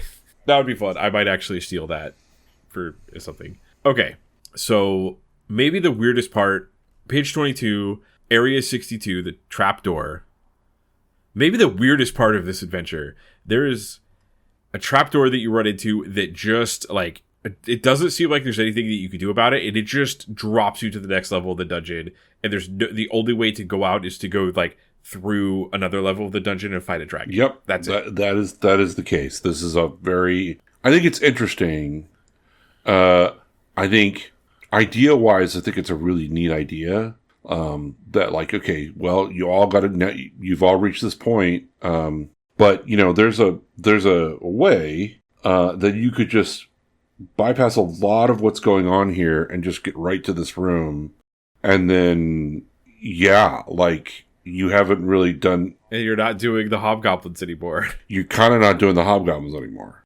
That whole thing that's been written here, you don't even see the king or any of that stuff. Because, like, past this, you see that there's a hobgoblin hall, there's the hobgoblin king, there's all that stuff. But you could, in the theory, have sort of bypassed a lot of that and just gone right into the next level of the dungeon. And there's no way to go back out. You have to go through the rest of it. And like I said, like, if your player characters are all still first level, or maybe only a couple of them are second level, and they go through the trap door, and they have no way to rest to get to the next, like if you haven't rewarded them experience or somehow made them level up, they're going to be in a lot of pain. Yeah, and we'll get to this, but you immediately get attacked by a berserker when you're in that room. And it's a 40-foot. So basically, there's a trapdoor at the center of this hallway. It is a 40-foot long trapdoor that. This is the other weird thing about this. I'm just going to read the actual language of the on the page. These 40-foot long trapdoors are activated from the throne room of the Hobgoblin King.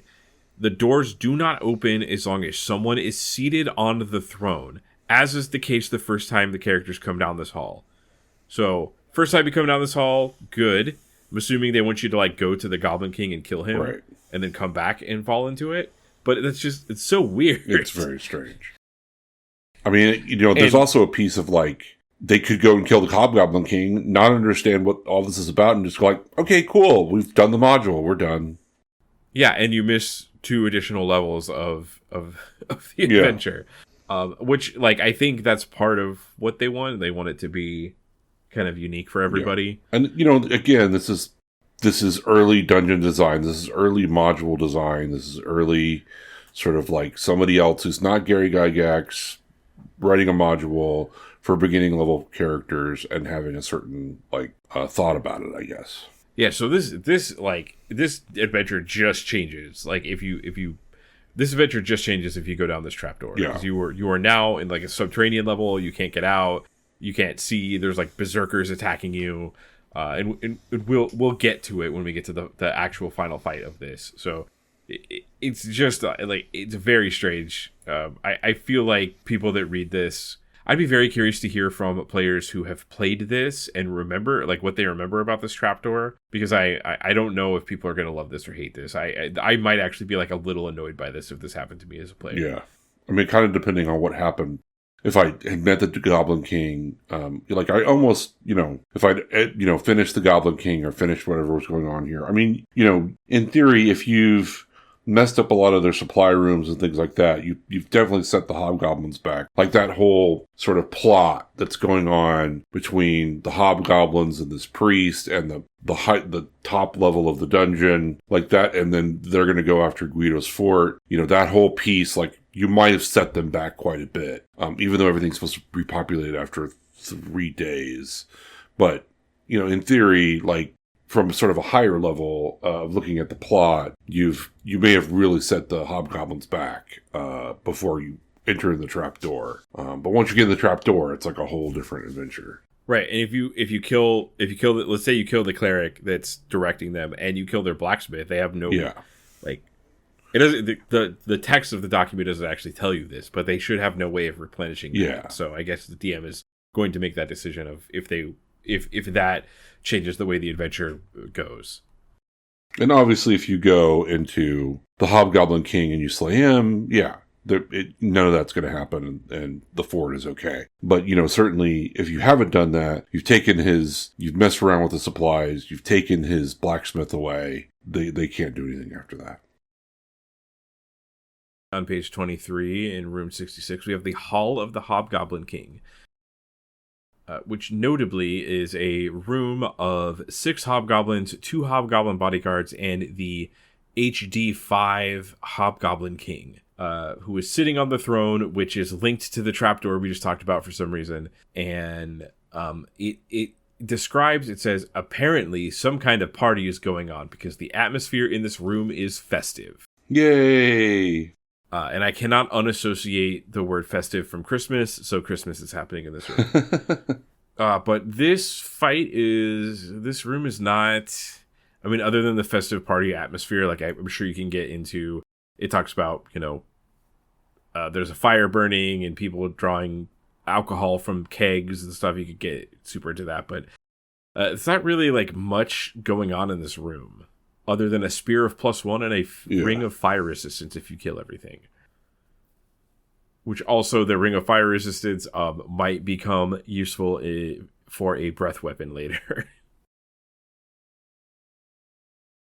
All right, I think I think I figured out kind of what's going on. So you can't trigger the trapdoor until you've killed all the Goblin King, right?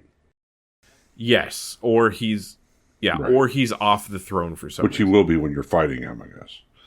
Yeah, so I think the intent is you kill the Goblin King and you are like, cool, we killed the Goblin King, time to go back. And then if you run, but if you run away from the Goblin King because you're like, oh my god, he's too tough, we need to run away, and you run away, you could just go into the trapdoor.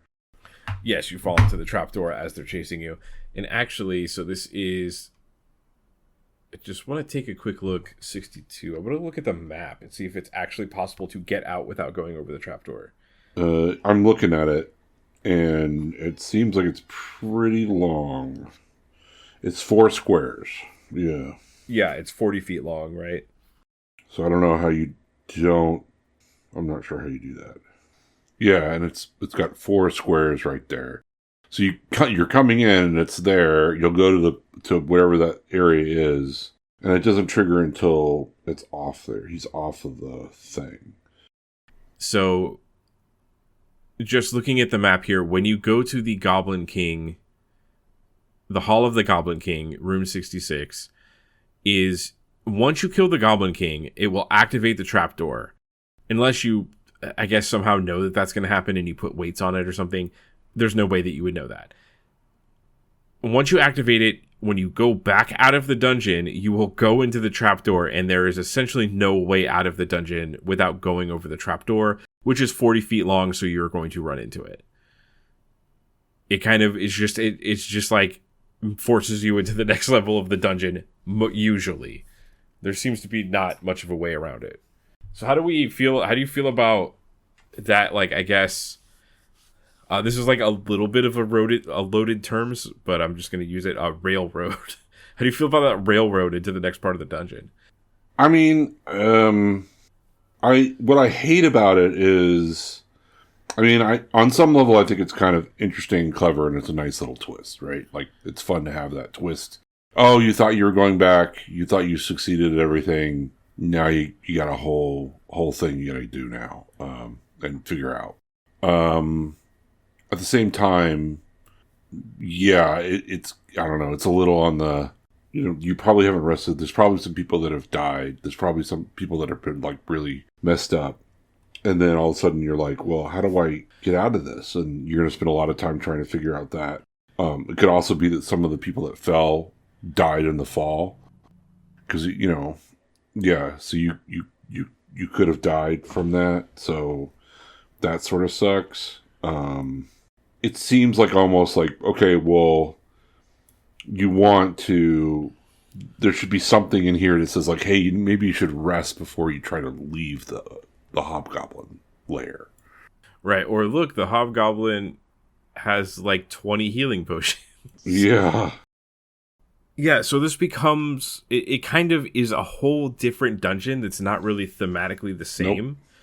Like, a little bit of that theme pops in when you see, like, the steam vent cave, and the like some of that is there, but it's kind of like a whole new adventure. Like, if you chopped the 2 bottom floors into its own adventure and you called it, like, I don't know, the subterranean dragon cave or something, and you could do its own adventure, it doesn't feel related. So it's just like you go to escape, and it's like you actually have to go through a dungeon to escape, is the twist. Yeah, I mean, on some level, I think it's kind of clever. It's kind of an interesting little, like, side turn, and, like, oh, you're not really done. But at the same time, like, and it's 4 or 5 pages of dungeon out of 38 of 2 levels. But they are, it's huge. It's a lot. Yeah. There's a lot more to go. If you're following actual turns and marching order and stuff, it would take a while. Oh yeah, no, it's going to take a while. Like hopefully you brought enough food. I mean, there's just a lot of things that you're sort of like, oh, you could really be hating it in this dungeon, and it's not easy. Like, I think in the trapdoor room you can rest once you basically come down and then you get attacked, right? Yeah, so let's get into that. So that is, it drops you into room 70. Yep. You definitely want to, in the description, there's a lot of like, it's very confusing in here. The whole dungeon is confusing, and you need a dwarf. Yeah, so before we talk about like where, let's talk about the general level of the dungeon that it drops you into. So you only gain entrance to this dungeon level through falling through that trapdoor, which you automatically will fall through more than likely after you kill the Goblin King and walk back, the Hobgoblin King and walk back. So the first thing that I noticed is this map is huge and sprawling and is going to be, whoever the mapper it's going to be a nightmare for them. Yeah. They need to be a dwarf. It's either going to be a nightmare or they're going to love it if they really love mapping. Yeah. And yeah, so you're in a underground area that you can't escape. And the only way to escape is to go down, and there's an exit. There's an exit if you go down. So you drop down on page 24 into room 70 into the Octagon room. So one of the doors, roll a d8 to determine which one, opens 1d6 rounds after the characters fall into this room. You fall into this room and you take 1d3 damage, each person. And then after that, after 1d6 rounds, 2 men, filthy and unshaven, run wildly into the room. They are berserkers, and they attack on sight. And they're not particularly strong. You could probably dispatch them pretty quickly, but it gives you this whole idea of like, okay, you're not done, and you're also not safe. Yeah, they don't have very good armor as well. So it's like just a... I guess it's supposed to be bewildering more than anything that you drop into this weird octagon room and then this crazed man comes out and attacks you. So notably, like this area of the cave this area of the dungeon is things that naturally live here, or it's going to be things that fell through the trapdoor and couldn't get out is the theme. And the idea is that these berserkers are like warriors that fell down here and then just went, like, basically survive off eating rats and have lost their mind. Right. Essentially. Right. They're adventurers gone mad. He said the thing. Yeah, I mean, I don't know. I'm not, like... I think it's interesting, but I have to say when I was reading through these, I was just sort of like, I thought, okay, so here's what I thought. I thought, okay, we're going to get to the horror. This is the horror. This is the horror on the hill. Like, this is the horror. Like, there's something evil and crazy underneath this that's, like, making everybody crazy and makes the monastery evil. And maybe we're going to meet the, like, thing that really is the, Zargon of the dungeon, or whatever. And it's more of the same, If I was to make a criticism about this module, the biggest criticism that I would make is that it is named poorly. Yeah. Horror of the Hill does not describe what is happening here. There definitely could have been a better name. Maybe like it got changed in the editing. I don't know, but the name is not fitting of what this is, and that's why like my note on this was that this entire thing feels like very incoherent. Like it feels like if I designed rooms and randomly put things in them, this is like monsters. Anyways, it would end up being like this. I mean, I think it's a little bit. So I think Keep of the Borderlands is more like that, and then. This is like trying to clean that up a little bit. So it's like you have the upper piece makes so much more sense of like there's a goblin army, there's a a monastery that is focused on this, and then this below level is where I just go like I don't know what's going on. I understand that he wanted to put this twist at the end, but instead of having a sort of like there's a goblin army, there's just stuff. Random stuff like we go back to Keep on the Borderlands of just random stuff, like you said. And I'm very curious. Like it does. So if I read in an interview, if I found an interview on Horror on the Hill, and I read in the interview and they said, okay, well we wrote Horror on the Hill and we did the Hobgoblins and the monastery, and we didn't have enough pages to publish it, and we also had half a dungeon in the this pile of paper over here. So I put a trap door that makes you go to this section of the dungeon, and we published it. I would not be surprised. Like that's kind of how this feels in a way. Yeah.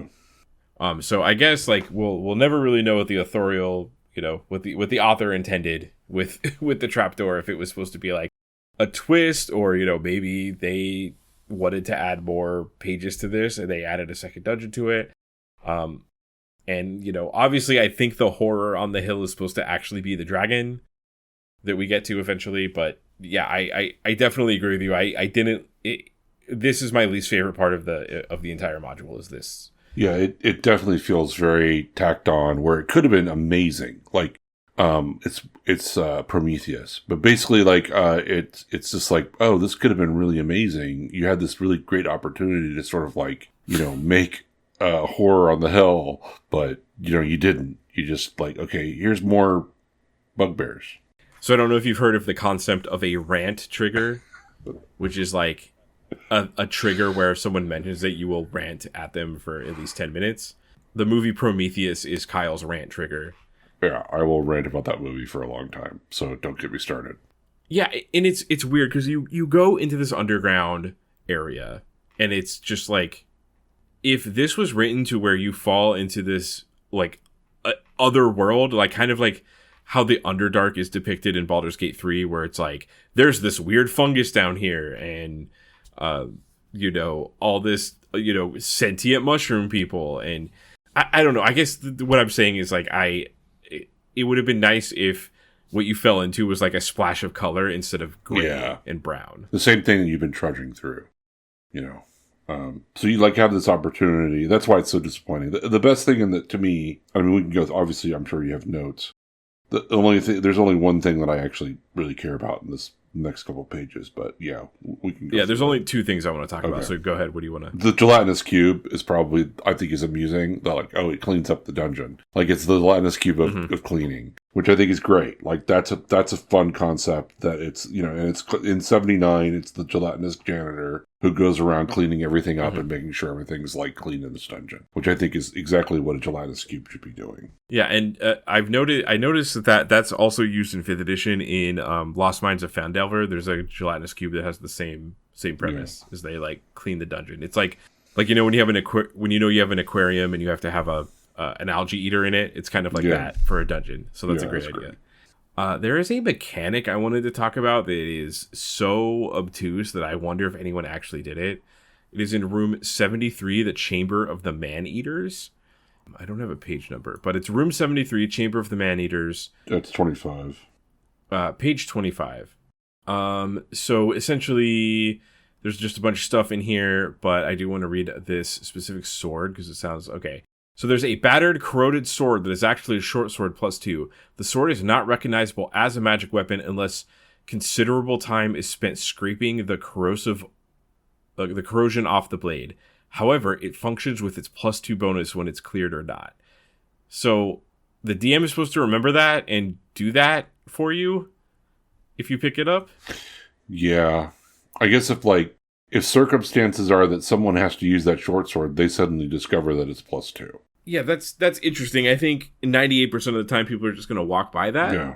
And I guess that's a cool little secret for the 2% of people that pick it up. And that's like the challenge of adventure writing, right? Is you don't know. You're going to put things in there that people aren't going to get. Yeah. And that's like a cool example. Like, I kind of like that that's there, but it's just really funny that you have to, as a DM, remember that they are using the +2 magic sword and add that for them when they attack. So on room 78, the Berserker's Hovel, we have another conversation that is scripted that I kind of want to get to, but you're also talking to a Berserker who refers to himself as Darrywinkle III, Emperor of the Lower World. Yeah, that is amusing. Who is an adventurer who's gone mad. Adventure's gone mad. So it scripts out the conversation here. So if the characters do not fall immediately to their knees when he calls at you, the Emperor flies into a rage and says, "Impudent swine, you shall know the wrath of the Emperor of the Lower World. Guards, arrest them." At this command, 4 kneeling berserkers followed closely by the Emperor rise and assault the party in full berserk fury. If the players kneel before Darrywinkle, he is mollified. I don't know if when I copied that it broke it, but I think that might be an actual word. For the time being, he asks his subjects if they are happy and healthy and why they seek an audience with him. So it kind of like scripts out the conversation, but I guess this is a little interesting side thing. After dealing with these berserkers that are trying to kill you, you have one that is willing to talk to you. Right. The first one that's willing to talk to you. But I mean, how many of the characters are really going to be like I mean, I guess there's going to be people who wanted to see them, but I think probably most adventurers are going to be like, I'm not kneeling, and then they get into a fight and kill them all. Yeah, and you, at this point, have probably killed, like, 8 berserkers. Right. By the way, mollify means to calm the anger of, soothe of, or appease. Oh. So it's like pacify. Oh, okay. That's it. I've never. That's a good word. I like it. Mollycoddle. Mollified. I've heard mollycoddle before.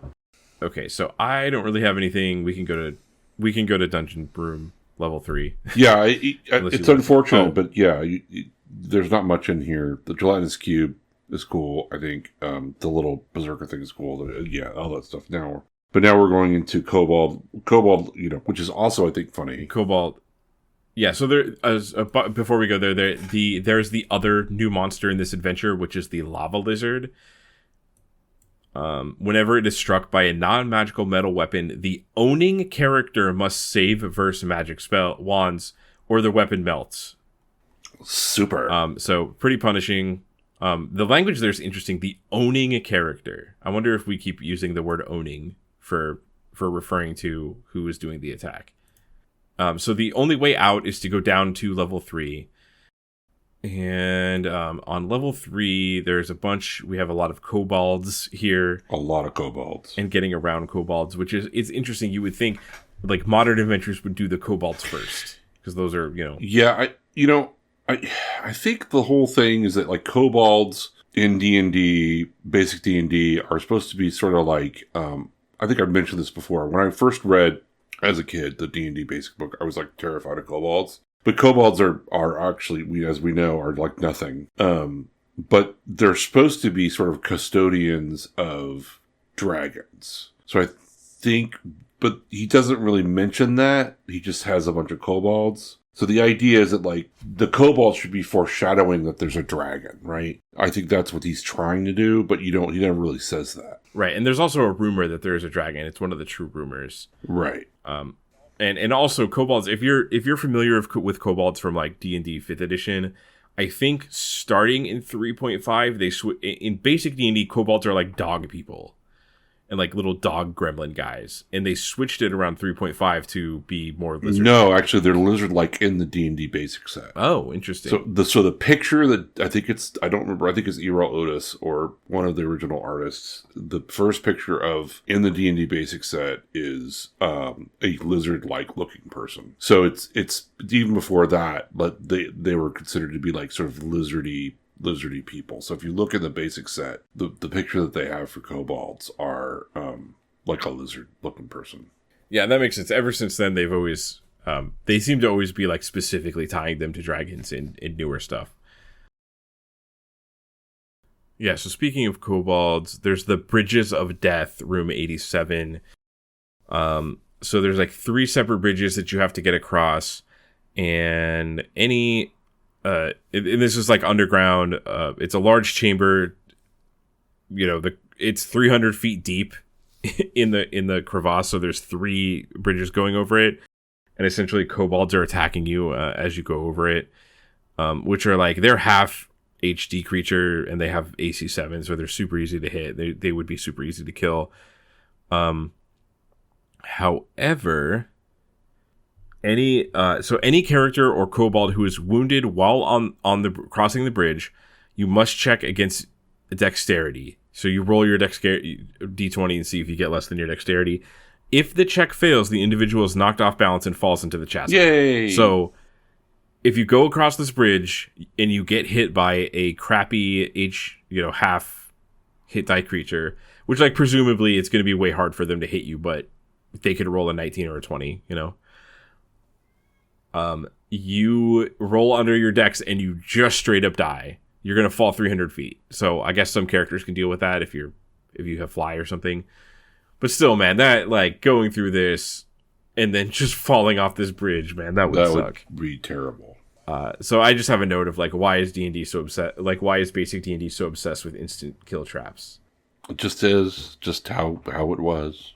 Yeah, at least I will say, probably going to mention this multiple times because I really like Dungeon Crawl Classics, and it's like a comparison to this, like, it's obviously based on these modules, the entirety of that system. When you have instant death stuff in that, first of all, like at level 0 you have multiple characters, so it's like the idea is you're filtering them out, but there's also like luck mechanics for seeing if your character actually is really dead at the end of the adventure.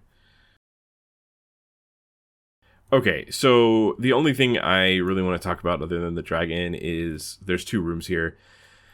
On page 28, room 91, the Chamber of Darkness. So this introduces 2 new alignments to basic D&D.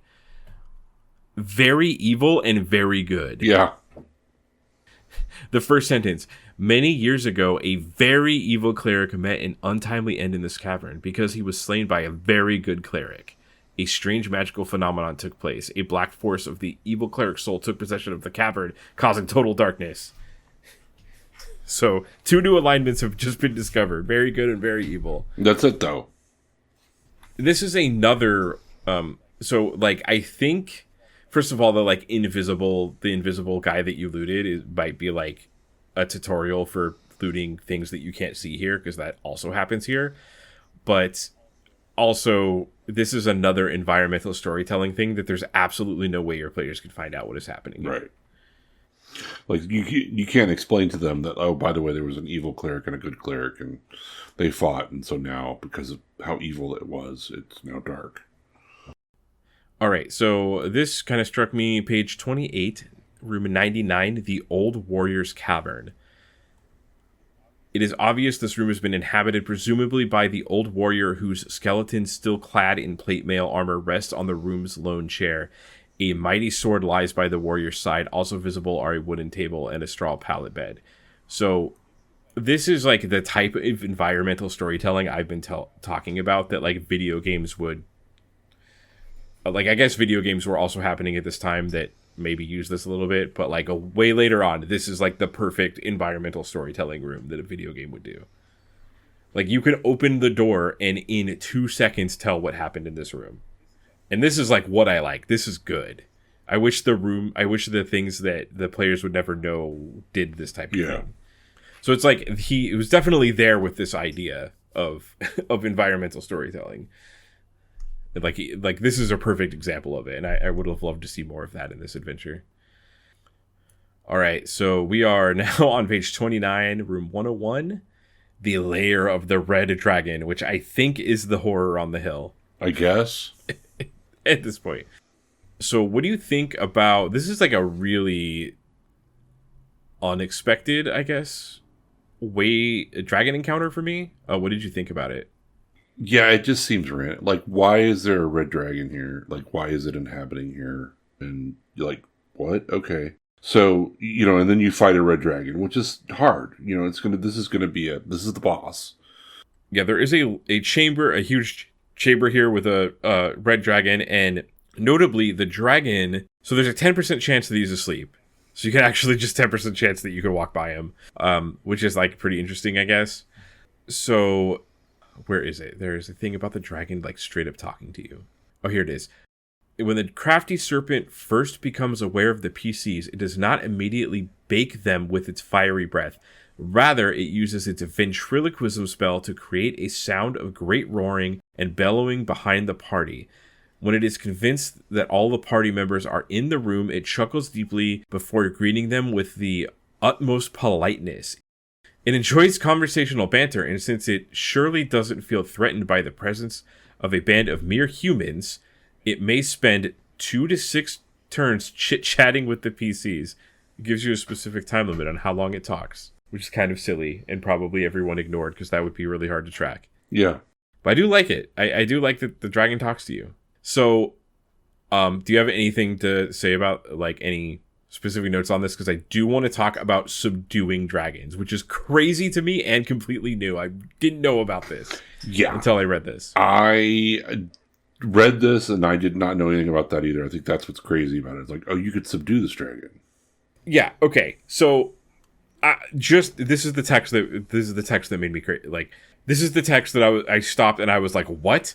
So it says, if the players are able to kill or subdue the dragon, they find as much treasure as they can carry. So I'm reading through this adventure. I was like, okay, subdue the dragon. Like, I don't understand what it means. And then we're gonna talk about the next page. Let me get the page number, because I turned the page and looked at this art and was like, what is happening? I have to find out this rule. Yep. Okay, so we're on page 29 with the layer of the red dragon. We turn the page, and then there is this on page 30. I love this art, by the way. Yeah, that's great. There is this crazy art of presumably these are adventurers in a canoeing away, and there's a dragon. The dragon is following them, like swimming in the water, and he looks like either he is, I can't tell if the dragon is in love or just took a massive bong rip. Right, it has his tongue out too, so it has his tongue on the side flapped out like it's high. Yeah, this dragon is like, it looks like it's high as hell. So I turned the page and I was like, I was like, it's subduing the dragon and now it's high in this art. What is happening? So I went to my PDF that I got from DM's Guild for the basic rule books, and I did Control F for subdue. And this is what I found. This is crazy. I did not know about this. Subduing dragons. Whenever characters encounter a dragon, they may choose to try to subdue it rather than kill it. To subdue a dragon, all the attacks must be made with the flat of the sword, etc. Thus, missile weapons and spells do not count when used to subdue. Attacks and damage are determined normally when trying to subdue the dragon. The dragon will fight normally until it reaches 0 or less hit points, at which time it will surrender. A dragon, like any other intelligent animal or monster, may be subdued because it realizes that its attackers could have killed it if they were striking to kill. It therefore surrenders, admitting that the opponents have won the battle but saving its own life. A subdued dragon will attempt to escape or turn on its captor if given a reasonable chance to do so through the party's actions, etc. For example, so basically, like, you subdue the dragon, and it also says a subdued dragon must be sold. The price is up to the DM, but should never exceed 1,000 gold per H point. You basically you make it dumb, and it follows you, and you sell it. Yeah. Have you ever subdued a dragon in basic D&D? No, I didn't even know you could do that. I've never heard of this. This is the wildest rule. Yeah, this is completely crazy. I didn't know anything about this until I read this module. And I played basic D&D, but I think we fought a dragon, but we killed it. Like, that's just what you did. So we never read the rule about subduing a dragon. Yeah, so I guess, like, so killing a dragon is going to be like a ton of XP. I guess you can get gold, which is also XP in this system. Right. But like the idea of, like, it does tell you later on, and we'll get to this in a second, but it does tell you that there's specific people you can give the dragon to. But like, you're in the middle of nowhere. Like, you're gonna sell a dragon to someone who's gonna buy a dragon. It's gonna kill them. Right. I don't get it. It can just fly away. Like, it is so weird. Like, you have to be able to. You can loot the dragon itself. What is happening? Right. It just seems to me like, yeah, it just makes no sense. Obviously, in later versions of D&D, there was no subduing dragons. That would be sort of a thing, but there's an actual rule for, like, why would you not subdue the dragon? Right? Like, you're fighting the dragon, you might as well just subdue it every time. Why would you not? I mean, you're gonna have a dragon. Yeah. Yeah. It's weird. I don't know what to say. It is so wild to me. Like, obviously we don't do this anymore because it's kind of silly, and I think people have figured that out. And if you wanted to do something like that, you would do the design would be like a Monster Hunter type thing where you carve the dragon up and sell the pieces of it. Yeah. Or like craft with the pieces of the dragon, but like the art of the dragon just being super high, he just took the biggest bong rip of his life, and he's following you in your canoe because you beat him, and then he's going to be sold. It's so wild. I suddenly think that, like, Jim Holloway was like, this is such a dumb thing and such a dumb rule. I don't understand however I'm going to do this. Somehow the dragon has to be high. Like, the dragon has to be completely on drugs in order to do this. It makes absolutely no sense. So I will just draw the dragon as if it is just taking drugs. Yeah, and had it not, I mean, that picture communicates a lot, because had it not been for that picture, I would have just skipped by and been like, oh, I guess like subduing a dragon, that's probably in like the expert rules or something, and I just don't know about it. And then I turn the page and I'm like, wait a second, you like goon up this dragon somehow? Yeah, I don't understand what is going on right now. But yeah, what a strange rule.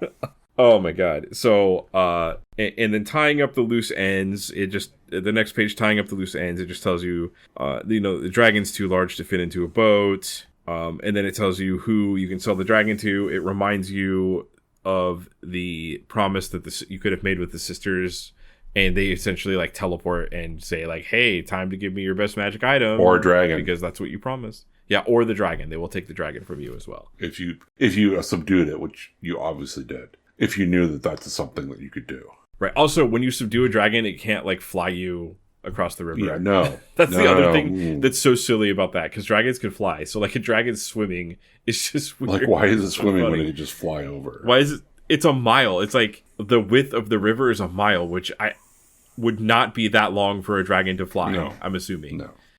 So anyways, that was a didn't love that last part of the adventure, but the subduing the dragon part really was entertaining. Yeah, that is amusing. Very silly. So yeah, I guess that's the adventure. I thus concludes the horror on the. Yeah, I think it is. There's a reason why it wasn't reprinted and redone, and I think it's. I mean, I think it's worth talking about in that. Oh, of course. It's sort of like I said, it's like Keep on the Borderlands version 2.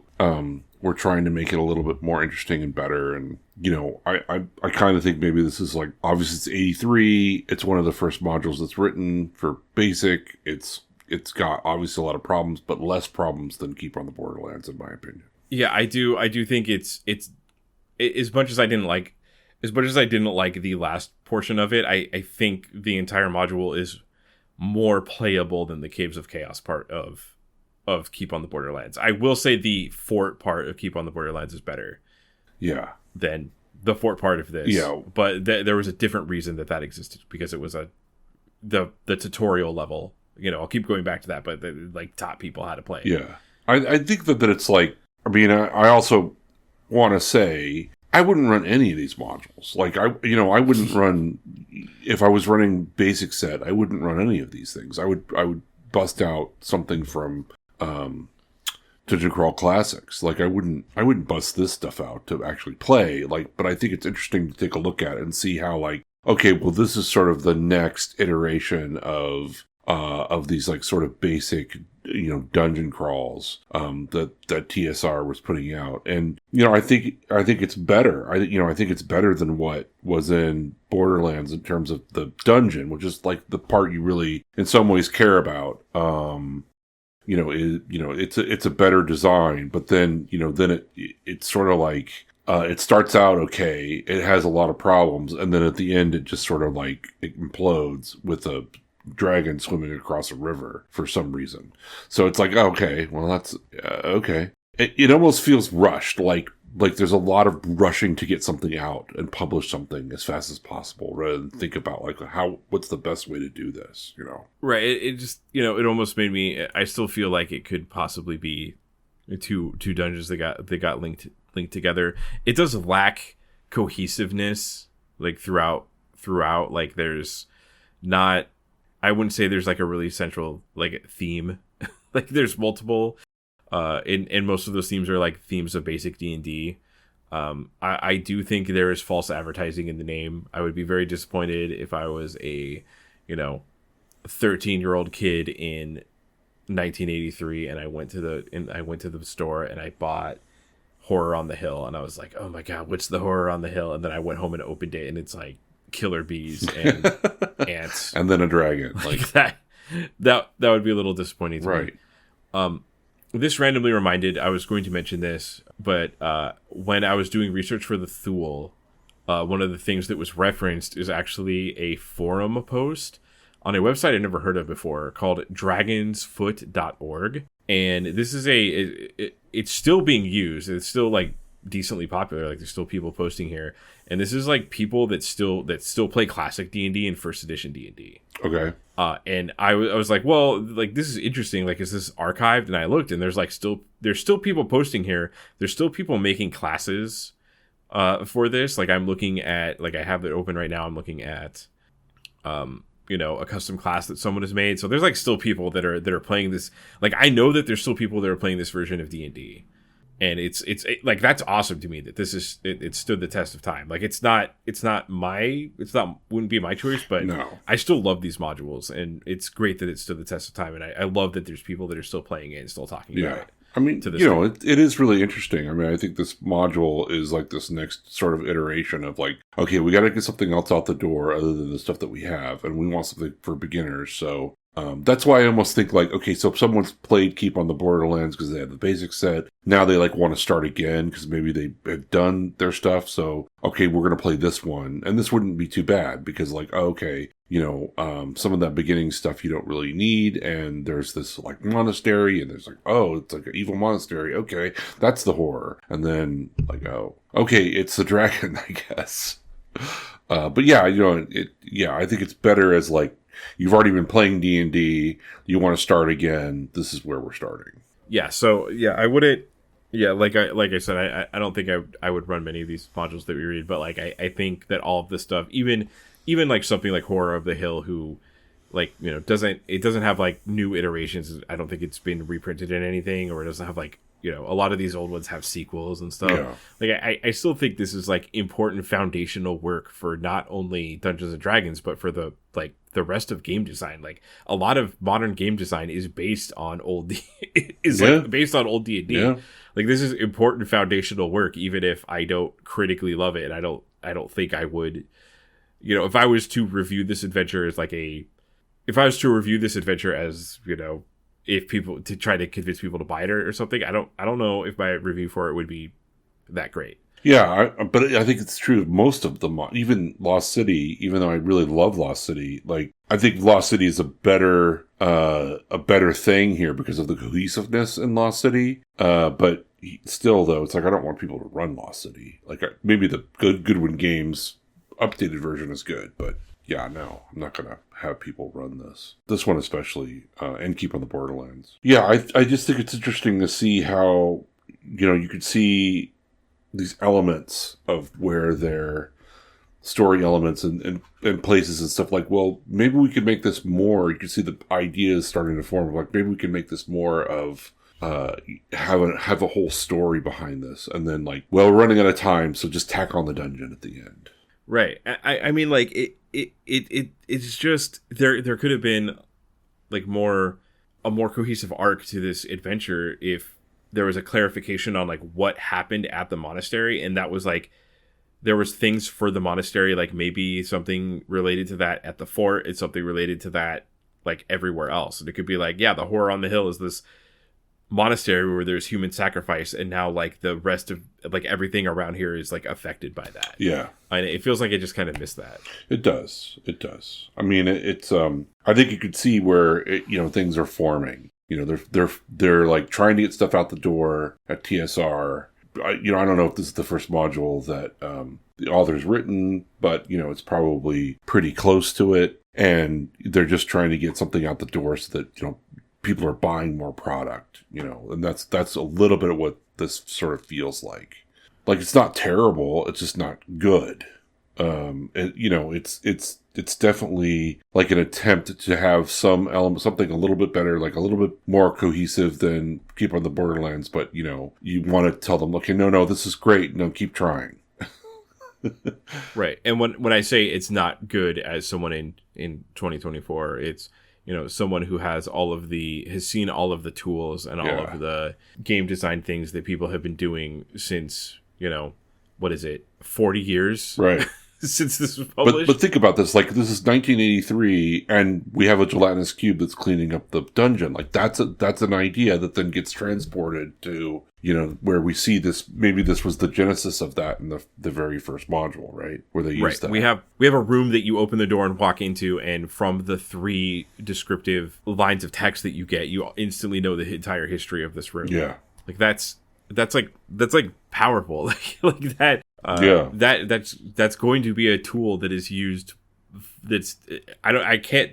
It would be pretty hard for me to say like it was taken directly from this, but like that. This was like the primal clay where this idea came. Yeah, for sure. Maybe. Like these are the building blocks that people are now have used so many times and are now like ingrained in our brains. And like before, it's like when I was talking about the art, like the art never, like we never saw a gelatinous cube. I don't know what that looked like, or what a goblin looks like. Or if I looked at a goblin, it was a goblin from Ralph Bakshi's Lord of the Rings, or from an animated series of the Hobbit. And this guy drew hobgoblins in a totally different way that I had never seen before, and so then it's like, oh, okay, well, these are a little different. Maybe they have a little different this, a little different that. It's interesting. Yeah, so I'm glad that it was interesting to read a module that I don't know anything about, and I haven't heard anyone talk anything about, and I purposely once I saw I picked this based off the cover. And once I like knew I was picking it, I was like, I'm not going to look up anything until I actually start like doing some research on the author and stuff. But I did enjoy reading this for sure, even though some of the rooms it may have sounded like I didn't. I did really enjoy it. Oh, yeah. This. No, I still enjoyed it. I mean, I still enjoy reading about this and looking at this and then going like, okay, yeah, no, I could see where the author's headed here. I could see where, where this could be fun for a lot of people. I think the trapdoor and all of that stuff is like a great, brilliant little switch that, we take for granted now, that people want to twist in their adventure. And like, you see that narratively in so many places, and they have it here in this module. All right, so that's it for the Horror on the Hill. In next session, we will be reading The Isle of Dread. It's a classic one. Yeah, I picked it because it's the first expert module in the expert set. So I've always wanted to go through it. I look forward to reading that. So catch us next time on Adventures Gone Bad. Have a good night, everybody.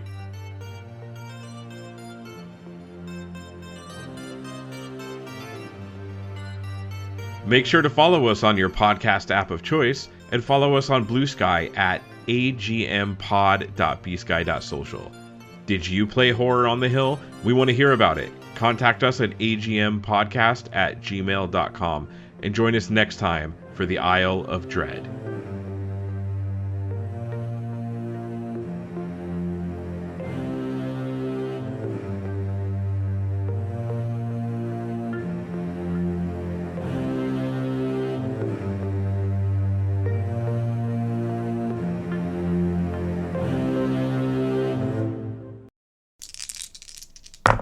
All right, so for today's episode, we are going through horror. Oh my god, I'm gonna say horror so many times. Okay, horror on the hill, horror. Oh man, my cat really wants me to go to bed. Newbie, you're not helping. No, let's not rub on the microphone. Cat interruption. To be sacrificed to Moraes innocuous? Yeah, right? I think that's what that is. Is that the right word? That isn't. Innocuous deity. Yeah. What the fuck is this word? I'm going to look it up. I should look this up. And I'm going to reread it with the right pronunciation.